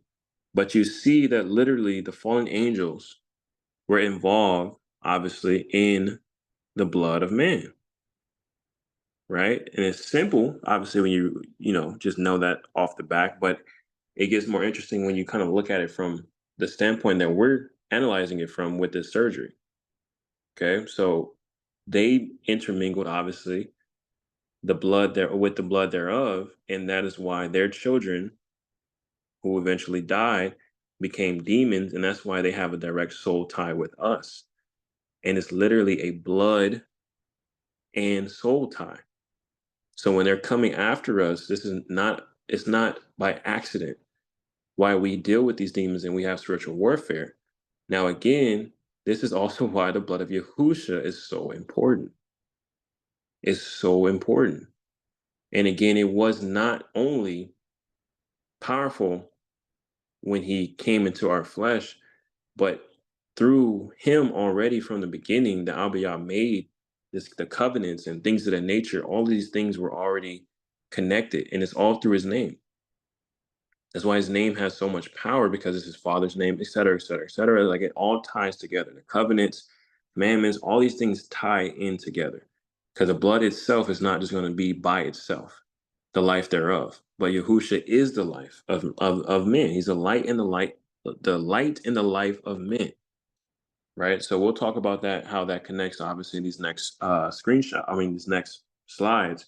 But again, it's just tying in these fallen angels being involved with the blood of men. Right. So in Jubilees 4:3 through 4, and even in Genesis, you see Abel, when he was killed, the Yah spoke about the blood crying out to him that was spilt on the ground, on the earth. The blood was crying out to Yah. So we read already in another scripture that the soul is attached within the life of the blood. It's already in the blood. Leviticus 12 talks about the blood of her purifying. So now we start getting more into detail what it has to do with the women, with the woman. Leviticus 12 talks about the blood of her purifying, and it's literally it's said to be unclean. Okay, so let's read that a little bit. Okay, so chapter 12 of Leviticus, it says, and Yahuwah spoke to Moshe, saying, speak unto the children of Yasharel, saying, if a woman have conceived seed, so it has to do with conceiving and birthing, born a male child, then she shall be unclean 7 days. According to the days of the separation of her infirmity shall she be unclean. In the 8th day the flesh of his foreskin shall be circumcised. And she shall then continue in the blood of her purifying 30 days. She shall touch no hallowed thing, nor come into the sanctuary until the days of her purifying be fulfilled. But if she bear a female child, then she shall be unclean 2 weeks, as in her separation, and she shall continue in the blood of her purifying 66 days. So about 66 days, I believe. And when the days, so that's 66 days plus the 14. Okay. And when the days of her purifying are fulfilled for a son or for a daughter, she shall bring a lamb of the first year for a burnt offering, and a young pigeon or a turtle dove for a sin offering unto the door of the tabernacle of the assembly unto the priests. We shall offer it before Yahuwah and make an atonement for her, and she shall be cleansed from the issue of her blood. This is the Torah for her that has born a male or a female. And if she be not if she be not able to bring a lamb, then she shall bring two turtles or two young pigeons, the one for the ascending smoke offering and the other for a sin offering. Um, and the priest shall make an atonement for her, and she shall be clean. I don't know if it was turtles like that. I think it was turtle dove, but you guys check that out.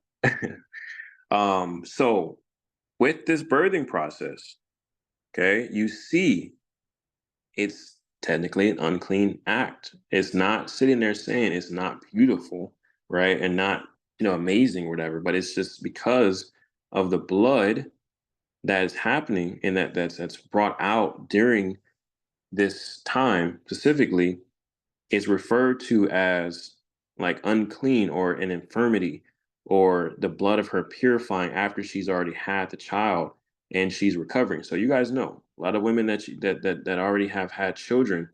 You guys know what that process is like, right? It's different for everyone. I just watched some type of video where unfortunately this lady had some issues with her bleeding and she was passing like a bunch of clots, but it was just the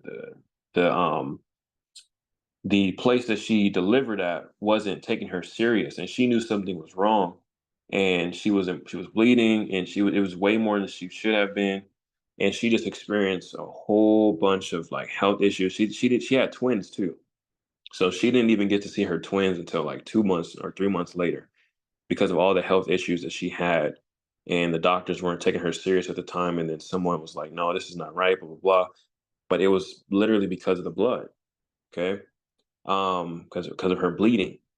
Now, you notice in Matthew 9:20 as well, you have a woman with the issue of blood. And I believe it says it was for 12 years, right? So she touched the hem of the garment and her blood was stopped up, right? It literally was, she was healed. Now you connect that with Leviticus chapter 20, okay? And it calls the way that women bleed, whether it's menstrual cycle or during that birth process, or even after the birth process, and you guys are still bleeding. It's called the fountain of your blood. Okay, so that's Leviticus 20 verse 18, and in here it talks about a man lying with a woman in her sickness. So it refers to the menstrual cycle as a sickness essentially. And it says, if a man shall lie with a woman having her sickness and shall uncover her nakedness, he has discovered her fountain, and she has uncovered the fountain of her blood, and both of them shall be cut off from among their people. Okay, so again, remember what I told you guys about the heart set, spirit set, mindset, right? And humbling yourself has to do with this, right? So understanding again that man was made from dust, and I'm going to repeat this later. Woman was made from bone. Like we're supposed to be growing in fear and meekness with all this stuff because you're really seeing your origins, and you're really also seeing some things about yourselves as well that in the world women will speak so less than in a certain sense, and make what's, let's just say, unclean, they're making it clean, right? So you guys know that it's like it's so many things you guys can pull out and make a list of that it's supposed to be unclean, that's clean now. And to the point where it's projected, and then especially because it's sexual stuff, especially, and then it's just things that people are doing now that is just off the charts. It's some off the wall type stuff. And they'll sit there and say, "Oh, it's good for you," or whatever. I don't know. It's all types of just wild stuff. Anyway, having sexual relations when a woman is on her menstrual cycle, that is also like in today's world, especially, it's Like nobody cares about that. Like it's just like, yeah, why not? And they make memes about it, all types of stuff. You guys already know. For another example, probably make you laugh, the whole spaghetti thing, right? When a woman is on her menstrual, don't eat the spaghetti. All that stuff. Now that's kind of old, but again, because we have social media, it's projected differently, right? So it's like these things that are unclean are put out there as clean or just not so like not so serious. It's just like, oh, it's just it's taken so much differently than y'all would take it, as we obviously see. But going back to understanding the blood, it contains the life thereof. And obviously, with the menstrual cycles or, the birthing process or after birth, when the woman is losing blood, that's because her fountain of blood has an issue. It's like literally it's uncovered, it's flowing, and it takes time for that to obviously heal. Okay. So again, you guys, we're tying all this together. Okay. Tying this all together. So going back to, we're still analyzing the surgery. All right. So remember, take all that into account. So Adam sees the woman, right? So from whom Yahusha brings to him after he built her up, right, from the bone, from the rib, and Adam announces proudly that she's the bone of his bone, the flesh of his flesh. All right. So Adam obviously, for one, recognized the surgery was performed on him. Okay. Now, remember the judgments, you guys. Remember the judgments that were already there, essentially, that was already there. And you guys can look up the word Shaphat 8199. But you're going to see there's different Hebrew concordance numbers for judgment. Okay. But essentially, Shaphat is a really good one, essentially meaning rules or, consequences. It's all in one. So we talked about that already. All right. Sirach, I put here Sirach 16. Sirach 16, and it says what does it say, guys? Verse 26 through 30. Okay, so it says, the works of Yahuwah are done in judgment from the beginning, and from the time he made them, he disposed the parts thereof. He garnished his works forever. In his hand are the chief of them unto all generations. They neither labor nor are weary, nor cease from their works. None of them hinders another, and they shall never disobey his word. After this, Yahuwah looked upon the earth and filled it with his blessings. With all manner of living things has he covered the face thereof, and they shall return into it again. So essentially, what we just read is that there was judgment already from the beginning, as we already established that. But it's the works of Yahuwah. So also, with the luminaries, that essentially is tied to seed time and harvest. So it says seed time and harvest will never end. And so when you see the sun and the moon rising and, moon losing her light, gaining her light, all these different things, you're seeing a timeline. That's the whole timeline. They know what's supposed to be transacted upon the earth, as Enoch 6 says, and all creation is waiting for the consummation. They know what's supposed to happen. But it says in Enoch 6 that man, of course, sinful man, isn't patient enough. Man always wants to just commit sin and transgress and not be patient. But it says the righteous will be the ones that will be patient and understand that the path of righteousness, that they need to get right essentially and be pure. And those will be, blessings for them, and the sinners will perish, unfortunately. Okay, so that is basically within the judgments, right? So that was all from a regular standpoint. So again, we see in Jubilees 3:7 that also, with that being said, with the judgments, it says that after Adam pronounced what he said, right, bone of my bone, flesh of my flesh, there's a judgment or a rule that still pertains to where we are today, because it's a part of the instruction, the overall judgments within the commandments and the instructions, is that man and woman will become one flesh, right? So you notice how you have to really read carefully to really see, okay, this makes so much more sense with the judgments because of what Adam pronounced and what y'all had already saw, that man shouldn't be alone. Man needed an aid. man needed a helpmeet, right? For him to help meet these things and help meet that and help meet whatever, right? And that's going to be talked about in the next part. But you see, it was always designed for Adam to be one with his rib. And wasn't he already one with the rib? Rib was already within him, right? So essentially, it's all connected there.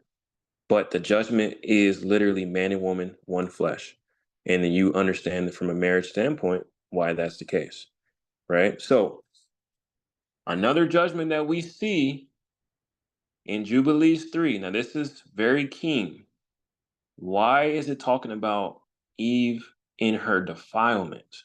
So we already talked about how Adam was made, right? So remember, we're going back through, we're going in a whole flow, right? We already talked about how Adam was made. We got to Eve, talked about how she was basically made, right? And we talked about how there was blood involved. Now, Jubilees 3 keeps talking about Eve being in her defilement. Okay? Keeps talking about her being in her defilement. So let's go to Jubilees 3. Because in a certain sense, someone can think this is oddly placed, but it's not. All right. So Jubilees 3. And we'll go from verse 6, okay? It says, and he awakened Adam out of his sleep, and on awakening he rose on the sixth day. And he brought her to him, and he knew her, and said unto her, this is now bone of my bones, flesh of my flesh. She shall be called my woman, because she was taken from her man. Therefore shall man and woman be one, and therefore shall a man leave his father and his mother, and cleave unto his woman, and they shall be one flesh. Remember, we just said that's a judgment. And this first week was Adam created, and his rib his woman in the second week. He showed her unto him, Yahuwah, showed her unto him, and for this reason, okay, you guys seeing this? For this reason, for this reason, the commandment was given to keep in their defilement for a male 7 days and for a female twice 7 days. Okay, so you guys remember Leviticus 12 was talking about the blood of her infirmity, right? But it had to do with birth. It had to do with birth, about the conceiving the seed, right? And so you notice here, Eve is being connected with that same process. Okay, because again, it says for this reason. For this reason. So verse 8 again. In this first week was Adam created and rib his woman in the second week when Yahuwah showed her unto him. Right? In that second week.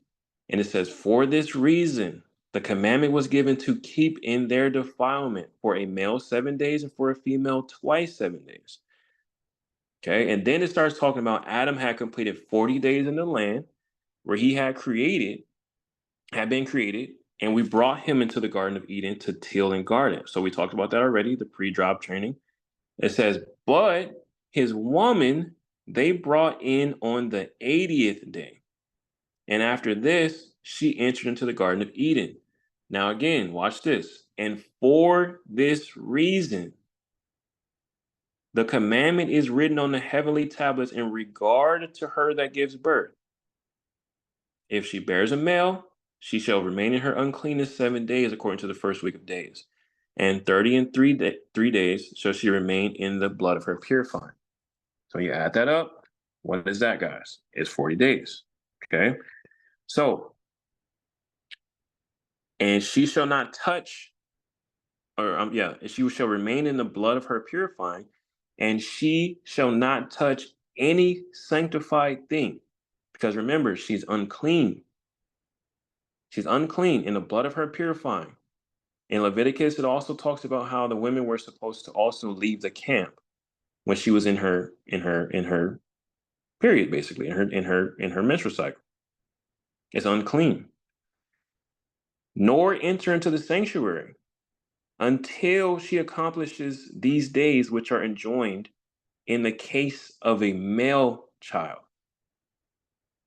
But in the case of a female child, it's different. Verse 12, it says, In the case of a female child, she shall remain in her uncleanness 2 weeks of days, according to the first 2 weeks, and 66 days in the blood of her purification. Okay? So, So you add 66 plus 14, and what do you get, guys? You get 80 days.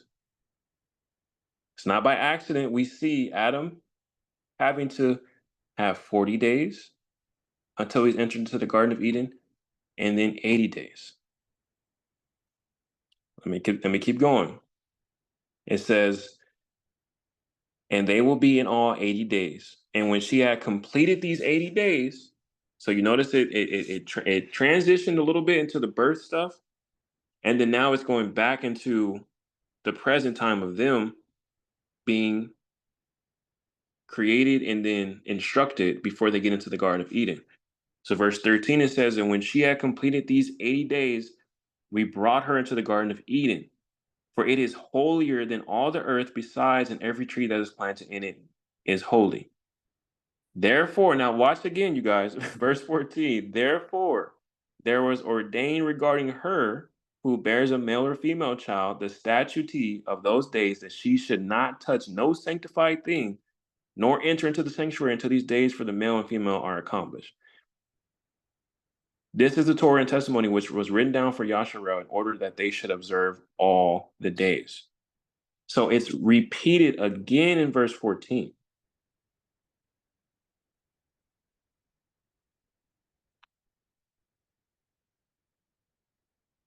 Now, notice, remember, Adam and Eve were not created in the Garden of Eden. The Garden of Eden in other scriptures says that Yah had planted a garden in Eden. Planted. It was holier than all the places in the earth. So Adam and Eve could not just be placed in the Garden of Eden right when they were created. And with Eve, she had to have extra days than Adam before she was pure enough to go into the Garden of Eden. She had to wait 80 days. Okay.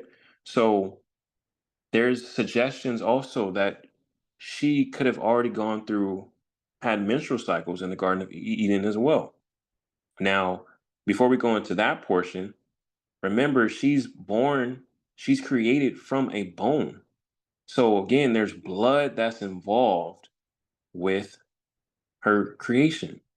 Just like Adam, there would be blood involved as well, even with the made from the dust. So even he shows that there was some uncleanness. But remember, it's only 40 days for him after the female, would birth a male. It's only 40 days. So there's a standard that, of course, the male is made in the first week, woman is made in the second week. The male is more clean, quote unquote, is not as unclean essentially as female, but the female is a little bit more unclean than the male, just from a certain standpoint. We're just kind of certain verbiage that we're putting out there, but we're seeing that firsthand. That's exactly what it is. Now, both of them more than likely had blood on them, right? And had to be essentially cleansed over a certain time. Not sitting there saying they had blood. I can't tell you guys what it was exactly. I wasn't there. So not sitting there saying they had blood on them walking every day. There was water in the garden. There was life, a water going through different places in Eden. And then in the first book of Adam and Eve, it also talks about Adam and Eve was talking about how they used to bathe in the water, and it would make them really pure and things like that, but they couldn't bathe anymore in it because they got kicked out. So there's suggestions, of course, like they bathe, right? But again, how they were made, it was blood involved, but it was different for the female. It was different for the woman, right? So again, there are suggestions that she definitely could have had a menstrual cycle, and it didn't mean that it had to hurt like regular, how women are, go through their menstrual cycles and they're in pain and hormonal changes or whatever. So the menstrual cycle from a very basic foundational level is that it's a hormonal process that prepares a woman's body for pregnancy each month, right? So y'all had already said, judgment, be fruitful and multiply. That's in Genesis 1:22, 28, 9:1, 9:7, right? So there was already the commandment to be fruitful and multiply.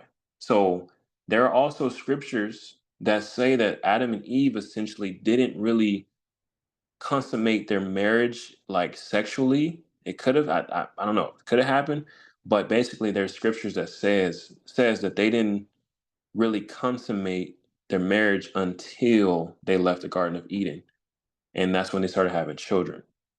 Now, again, they could have had sexual relations on that same day when Adam says that he knew her, right? Because we saw that in the scriptures. That could have been that.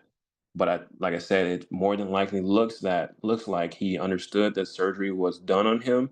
He was missing something, but he knew that's what he was missing. The helpmeet right there was in front of him, right? So they didn't have to suggest that they had sexual relations, because also sexual relations isn't always has not always been heavily put out there as something a part of marriage that's so important as it is, in these times, especially for the world. You get married, right off the bat. Yeah, let's, you can have sexual relations or even before it, right? But it's like that wasn't always to consummate a marriage, especially at least with these two in the very beginning. But obviously, we know that is how you consummate a marriage later on, in Hebrew, in the word.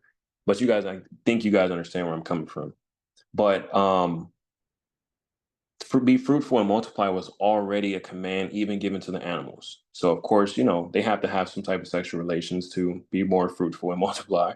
So that was already given as a quote unquote gift for man and woman to be able to do. But scriptures just says that they more than likely consummated their marriage they left uh after they left Eden. And you can find that in the first book of Adam and Eve. And then you can also find it scriptures where it says, and Adam knew her, and then they had children. Now, of course, you're going to find those people who will sit there and say that Adam had another wife named Lilith, and they had children before, and there are generations and all this stuff like that. It's a lot of stuff people have unfortunately threw in there and misconstrued. That's not true. But there was other children than Cain and Abel at some point, because obviously Eve was having children. They were, had sexual relations in order for her to conceive, et cetera, et cetera. But we're going to go back into the garden, and it has some suggestions that she was probably had a menstrual cycle, because again, she had to wait 80 days in order to get into the Garden of Eden. 80 days, an extra 40 days than Adam, right? So again, they both had some type of uncleanness through a birthing process. Not sitting there saying Yahuwah was unclean, but it was because of the blood thereof. The life has the blood. And with the blood, it needed to be quote unquote cleansed essentially. It was purified. I think some of you guys are kind of connecting these dots. Purified. So they were not able to enter into the Garden of Eden until they were completely purified. And supposedly by Jubilees, it says that they were in the garden doing perfect for 7 whole years before Satan came up and started talking to Eve. So if that's true, I mean, they were doing great for 7 whole years. What would have happened if Yah didn't give instruction to both of them the way that he did within his judgments? It could have been way less than seven years. It could have been 2 days maybe, But in Abiyah and Yahusha and the Ruach, in that whole design of man in their image, made man in their image, and also building the woman how she was built in her ordained path with the blueprint already made. They knew their creation. They knew to give them some pre-job training before they got into a situation where they could actually follow his instructions and take care of the Garden of Eden. So there's another study I have later down the line where basically everywhere you are is your Garden of Eden. Your mind is a Garden of Eden. Your home is a Garden of Eden.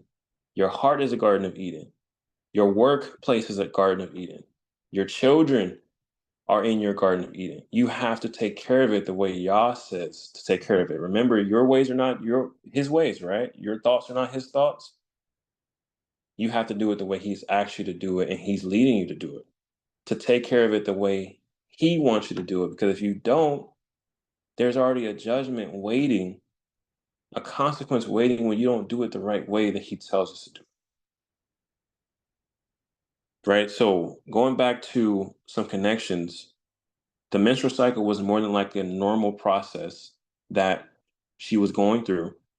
And essentially, I don't know. She was obviously the first female, could have been so different.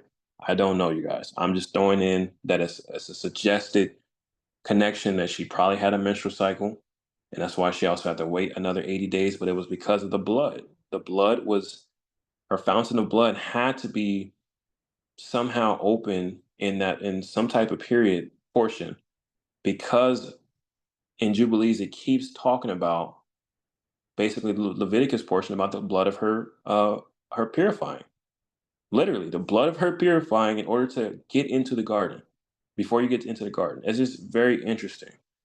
Um, but also with the moon, and you guys read Enoch 73, it talks about the moon's period, right? So she starts her period, as it says in Enoch, a day before the first day of the month.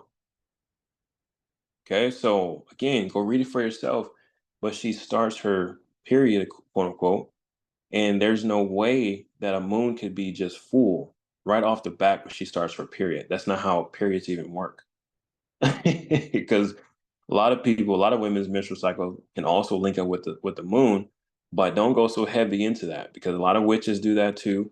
They go into a whole bunch of stuff with linking and syncing to the moon and all types of wild stuff, unfortunately, and people don't realize that they also do the same thing. Even though they'll say, it's not witchcraft, but it's like you getting really close and you are in it technically when you're doing too much. But excuse me, the moon has obviously direct connections to a woman. She also falls short 10 days. The moon falls short 10 days in a year. And the sun has 364 and the moon has 354. In third Baruch, you will also see a story about the moon, also her days being shortened because she sinned essentially. But it was said because of Adam and Eve when they sinned, it was like she was trying to project the moon was trying to project herself longer or more than what she was supposed to, and she got humbled essentially, something like that. You guys, I'm just paraphrasing. That's in third Baruch, but it talks about that. So obviously we see that there's a easy connection with the moon to the sun. I mean to the woman, and then it even says it's a she. The moon is a she. She has like four names, and then the sun has like two names, and it's a man. It's a male essentially. So they have mutual fidelity, as Enoch says. They're in marriage, right? But the sun pours into the moon, and the moon receives the light, and then she can't be so close to the sun when her light is getting filled, right? So that way she's not getting more light than she's supposed to. She's giving it in measure. It's a beautiful relationship, and they're also praising Yah at the same time, without ceasing, because praise to them is rest. That's the Shabbat covenant right there. Praise to them is rest, but they don't cease from their works, because works is for them is praise, because they're aligned in seed time and harvest, and they know what's supposed to happen. So they're doing all these things in order, praising Yah and not trying to, deviate from what they're supposed to do. Essentially trying to be pure and doing what they're supposed to do, what they're made to do. But when you look at man, we always are the ones that decide to be impure and not follow Yah's instructions the way that He set us up with them from the very beginning, even in our impurities. He still purified us. The same connection goes with when Adam and Eve sin, Shua sin. Remember, when their eyes were open, they decided to get fig leaves, right? and tie that to themselves and, cover their nakedness. But what did Yahusha give them? He gave them coats of skin. Where those coats of skin come from? He's called the lamb, right? It wasn't just from no regular random lamb in Eden, in the Garden of Eden. I believe it was from his own self. He gave them those garments because also in Jasher, you'll see that those garments that Adam and Eve had were powerful to the point where supposedly Ham ends up stealing them and then gives it to um I guess Nimrod or whatever if I remember correctly. But they were powerful. It wasn't just from no regular animal, that was in the garden. Those were powerful, like holy garments that connects to the priestly garments. So essentially what we're seeing is love. Like you see the loving care that Yahusha has had through his father. Obviously his father had had important and majority of creation, these things like that. But again, day zero sets Yahusha up to have a hand in creation. So that's why with this process of making man and then making woman is so delicate. But remember, he knows who he's created. He knows his creation. He knows us. So in Sirach 17, you'll see that it says that Yasharel, his people, their sins are before him like the sun. He's always examining our heart. He's an examiner, he's a surgeon, and he knows his creation. He knows where we mess up at. He knows. And then even he came in our flesh, as Hebrews 1 through 2 talks about. And in Hebrews 2, it says, so that way we can also remember and know that whatever we go through, he already knows and understands. So from the beginning, he understood, and from when he got here, in our flesh, he understood, and then when he returns, he's literally looking for those who understood. Even if we die before he returns, he's looking for those to judge who understood, like we read in chapter 7 of Fourth Ezra. Understood the instruction, understood the assignment, understood this life, and that everything was a hope in him unto his father. And we wanted to actually guard his covenants, guard his word, do it, be in righteousness, be pure. Because that's all he wants is those who worship in spirit and in truth. Those who are pure. Those who are pure. Okay. So the last portion of this is witnesses in heaven. So this is important because again, we talked about the blood, right? We analyzed the surgery. In 1 John 5:7, and again, this is just for aesthetics. So don't sit there and, don't count how many diamonds is in each one. This is just for aesthetics. I thought this would be nice. So in heaven, the witnesses are the Father, the Word / the Son, and the Ruach HaKodesh. Okay, as it says in 1 John 5:7. Witnesses in the earth, the Ruach HaKodesh, the water, and the blood. Remember, the blood has the life thereof, right? So, cool enough, within the blood, you have about 50% of it is water. So that's just the basic level, it's 50%.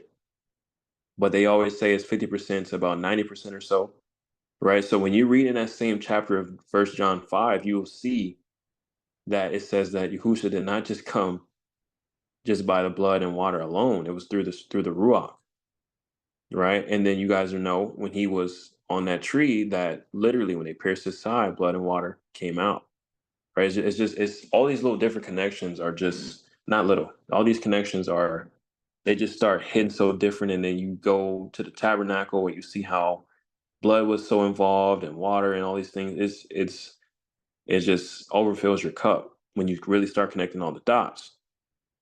But blood is the life of man, which contains water, right? So the way that man was formed was obviously different than how woman was built up. They were built very similar in a certain ways, but obviously woman was built so much differently, especially she came from a rib, a rib bone. Man was formed, Yatsar, from the dust, right? And then so the curse that was put on him after he sinned was that he was going to go straight back to the dust, right? And then in Psalms 103, um, 14 through 15, we have something here. It says, for he knows our frame, he remembers that we are dust. As for man, his days are as grass, as a flower of the field, so he flourishes. So, woman was made from man's bone and blood. So what does all this information contribute to? It contributes to wisdom, understanding, and knowledge, right? So briefly, this is pretty much the last thing I'm basically saying. When you look at how wisdom, knowledge, and understanding breaks down, you see water is involved with wisdom. It means like separation of water. But basically, the summary of wisdom essentially is separating and is one who is able to separate between what is good and bad. This one word can be translated as either skill when applied to a craftsman or as wise when applied to a leader or counselor. Okay. So then you get to see understanding, right? So in Hebrew, the understanding is deeper and it means to build. So look, we literally are seeing the same verbiage within the makeup of man, within the makeup of woman, within all this creation, within this whole portion. And so understanding means it says in order to build or construct something, one must have the ability to plan and understand the processes needed. This is the idea behind the verb being and its derivative noun, tavun, to be able to discern the process of construction. You cannot just be pure if you don't understand what your origins have been, where you actually, like how you were made. We cannot, you know how people just, like I told you guys, just jump into stuff and don't really know how to guard the covenant. People don't know how to truly guard Yah's words. But because we've grown up in religion and we've grown up in, these different things that, supposedly kind of taught us something here and there, when you come out of the church, let's just say you kind of join a tour community, you realize you have to start all over. And that is realized. But a lot of people don't understand that also means you have to take time to be careful and know how to rebuild so that way you can actually know what you're doing. And so many people have been deceived. Some of you guys know that. Thank y'all, he's pulled you out of deception, right? But you did not have prudence in the beginning. You did not. Prudence is the caution to tell you something is not right and do not go that way. Don't choose that path. But because you were open and vulnerable, right? Co-mingle with the spirits of error, as Testament of Reuben said, you jumped into something that you weren't supposed to. But Yah in his mercy pulled you out of it. So the problem is, why do we not remain pure when we realize how finite we are and how much of dust we are and how much literally of a bone we are, a rib, let's say, where in order for us to even have life, we had to be constructed, built up, purified, put in a place where he could nest us in a Garden of Eden so he could show us how to do something correctly and actually preserve our life. But then we always keep going into our own ways, our own thoughts, and thinking we can follow our own instructions or customize how Yah told us to do it. How long will you do that until you're judged for that and you're in? Because the judgments are already there for us and it's already justified that we will receive exactly what is required based off of our works. based off of how we understood something, based off of how we, you know, kept the hope of the Torah, as it says in second Baruch, in our hearts. You can't just sit there and observe Shabbat and say, "Oh, I'm abiding by every rule," with no heart behind it. That doesn't work. That doesn't make sense. There's so much deeper aspect of that. What are you hoping for? What's to come that is within Shabbat? Or do you know what that means? And if you don't, go research it. Don't be like everybody else that's sitting there doing the same things and trying to make themselves what they're not behind social media. You know what I'm saying? Like, take that time, that effort, that relationship for Yah to build you so that way you can actually become pure unto Him.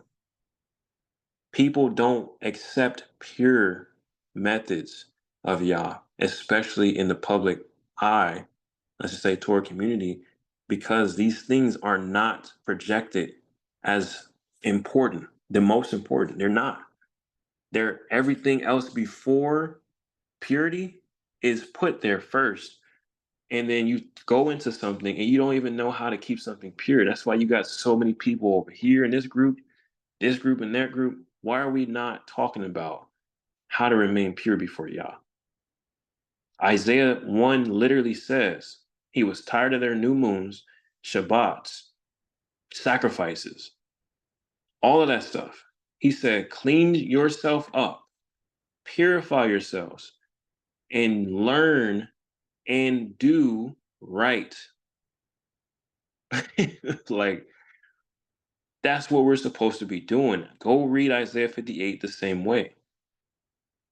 The fast that he has chosen, essentially. Like, there's so many connections that we're gonna be able to draw in these different studies, at least that I'm gonna bring out, but you can read these things for yourself. In Enoch, it says that in a future time, Shabbats will be completed in peace. That means they're not completed in peace right now. Some of you guys know that. But you don't mean that you don't have the shalom that surpasses all understanding to still guard Shabbat with all your heart, all your soul, all your mind, to know what is going to be transacted upon this earth and to hope in that while still trying to keep a day to cease from the regular daily routines and all these different things, and you can guard it. You still can guard it. And that's why Shaul was talking to also the other people, the other nations, and said, don't do what some of these Yasharites or these Israelites are telling y'all, because don't worry about being judged on a new moon or feast day or whatever the case is. Don't worry about that, because the main key, essentially, when you put all his writings together and everything James talks about, everything points to being pure in Yah. Even in Enoch, when you read the rest of everything after the luminaries, 91 through whatever, or 93, whatever, to like 105, everything is about righteousness and unrighteousness. Everything. You read Epistle of Barnabas, it's the same thing: righteousness, unrighteousness, wisdom or fear, wisdom, and righteousness. Everything points to that. Yahusha himself said Moshe spoke of him.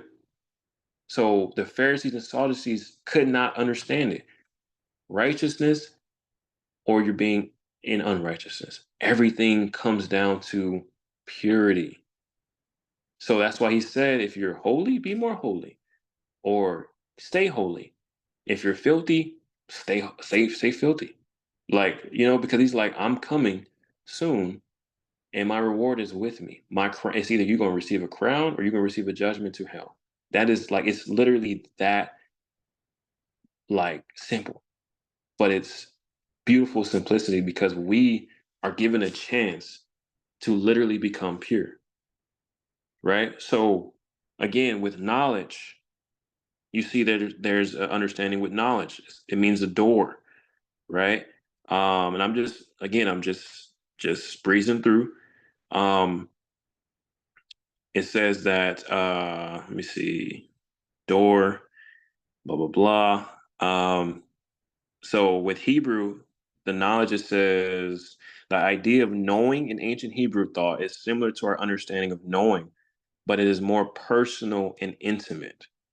We say that we know someone, but simply mean we know of his or her existence. But in Hebrew thought, one can only know someone if they have a personal and intimate relationship, right? So again, with this wisdom, being able to decide between right and wrong, having understanding how to be built up in sanctification, essentially in the ruach, with knowledge, having intimate understanding of our origins and his instructions. So when you have that relationship and you have that understanding, that does not allow you to live any way you want to live. It doesn't allow you to sit there and make excuses why you can't come out of a stronghold because the enemy is so strong over you and is keeping you in generational curses and keeping you in a process of failure, of like always going into sin, and you're walking around still wanting to do things your own way. That doesn't give it doesn't we don't have any excuses for any of this stuff because he's laid it all out perfectly, right? So for my sisters, you guys have so much zeal. And you guys know, even with Eve, she was the one. As Sirach says, it says, death was brought on by a woman. She was the one, or yeah, she was the one that Satan went to. She was the one that looked at something totally different than what Yah had told her about, and she was the first one to look at something totally different in a way that it wasn't supposed to be. Then Adam followed through and hearkened to her voice, right? So what does that say about a woman, even though she was made from a bone, from Adam's bone, how powerful she is if she can literally remain pure in Yah and the blessings she has for her to walk in purity and walk in the spirit, walk in the ways that Yah has ordained for a woman to walk in. What does it say about that? I mean, I'm just saying, like, what does that tell you? That's the key to how you receive true salvation. That's the key to how you be judged as righteous. That's the key for a virtuous woman in Proverbs 31. Everything has a key, and that's your key. So we're going to talk about all these keys within the key on part two. So that way you really get to get more intimate with like your character in Yah. Because again, we already seen how women were made. You guys were made to be a helpmeet, an aid, obviously to man, but again, it doesn't matter if you don't have a husband. Some of you guys don't have husbands. Some of you guys, you might have children, but that's still man. Man is man. Let's just say, right? It's just from an overall perspective. So if you have a Garden of Eden everywhere you go, you are instructed to help meet. You are instructed to be an aid. Like, what does that mean? Well, that's what we're going to break down in part two.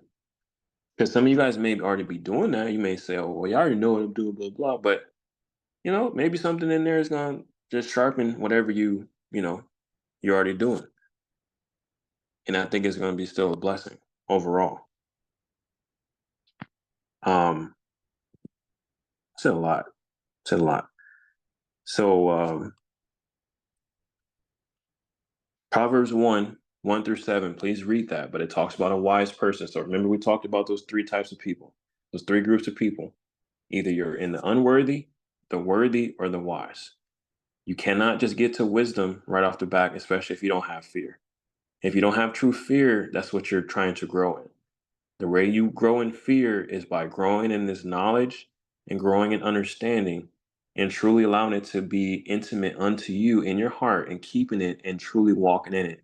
And that way, Yah will reveal his understanding to the meek, for those who are in meekness. And you walk in more power in the spirit because you know that you are not boasting in yourself and in your doings, but you only can boast in Yah alone, literally. Only can boast in Yah and glory in him. Right? So when you read Proverbs 1 through 7, 1 through 7, it's the key and it's telling you how to grow in wisdom and understanding and knowledge. It breaks it down.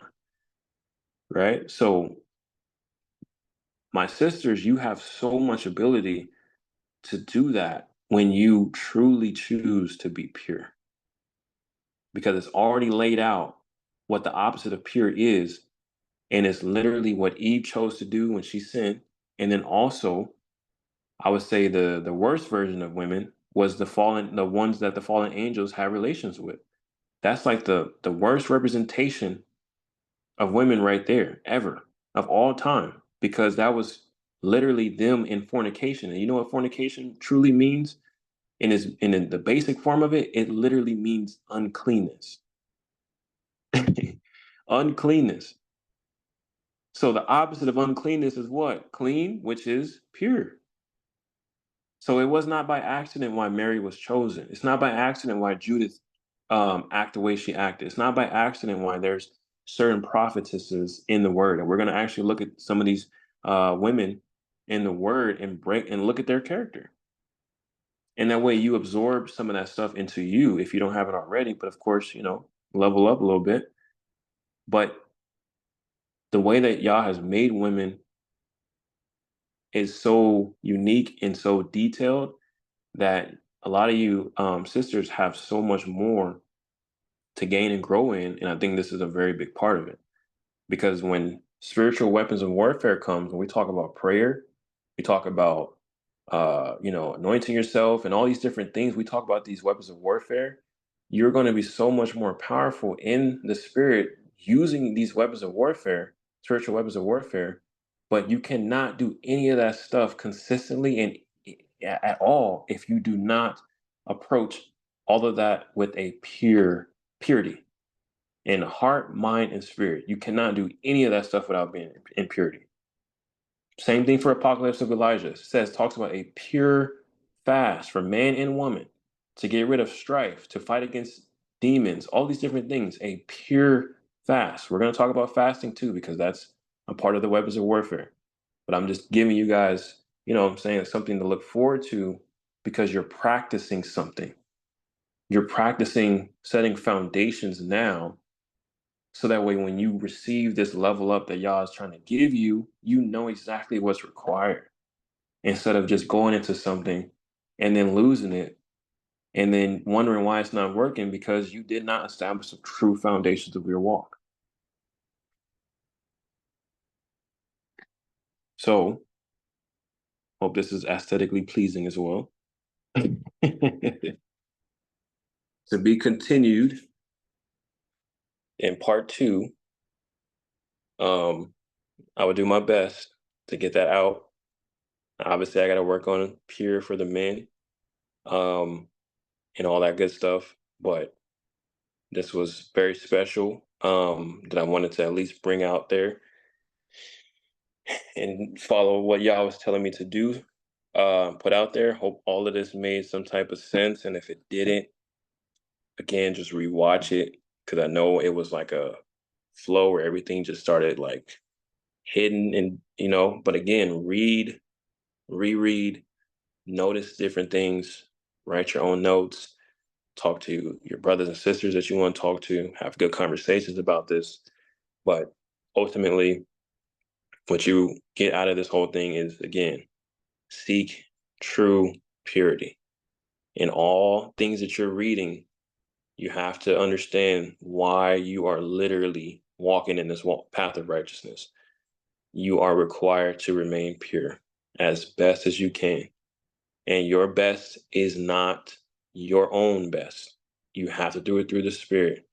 And if you don't know how to do it through the Spirit, please read what is required to receive the Spirit and what's required essentially to walk in the Spirit. The way that the Christianity always talks about it is like, you get baptized, you get the Spirit, and it's evident of your actions that you receive the Spirit. Like, it's don't just allow that generic, picture to be placed on you.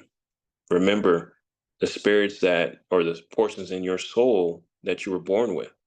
Remember how we broke down the beginning, right? And then in Testament of Reuben, it tells you the spirits of error that commingle with what the spirits or the things in our soul that we were born with.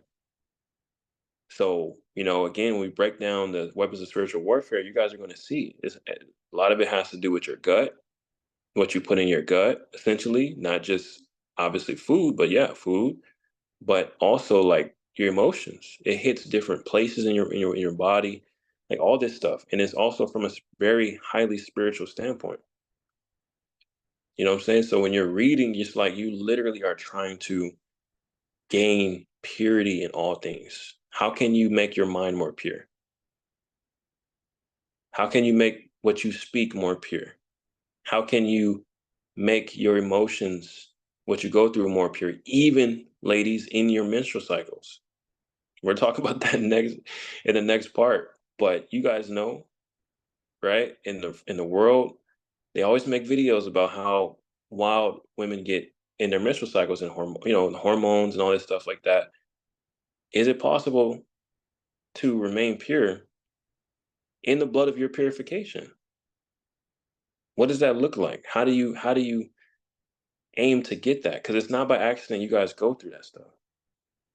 But remember, it's called blood of your purification. It's not by accident it's labeled that. So again, you're set apart from the world. You don't get to act like all the women in the world, what the world do when they go through their menstrual cycles. It's different. We're not excusing the pain. We're not excusing, the stuff that you go through, but it's some things that literally are out there that y'all has set apart to ease those things from happening, to ease those things, to ease that process. And where we can actually discuss it. And yeah, it's coming from a man, but hey, just breaking the scriptures down and doing what the Ruach told me. So, you're not even looking at it from that standpoint. It's just purely, just applying whatever we're learning and growing in it. And if it helps, it helps. You know what I'm saying? So, but yeah, yo, I'm finished, to be continued. Um, and all praises to the Most High Yah for this study. And I will see you guys eventually.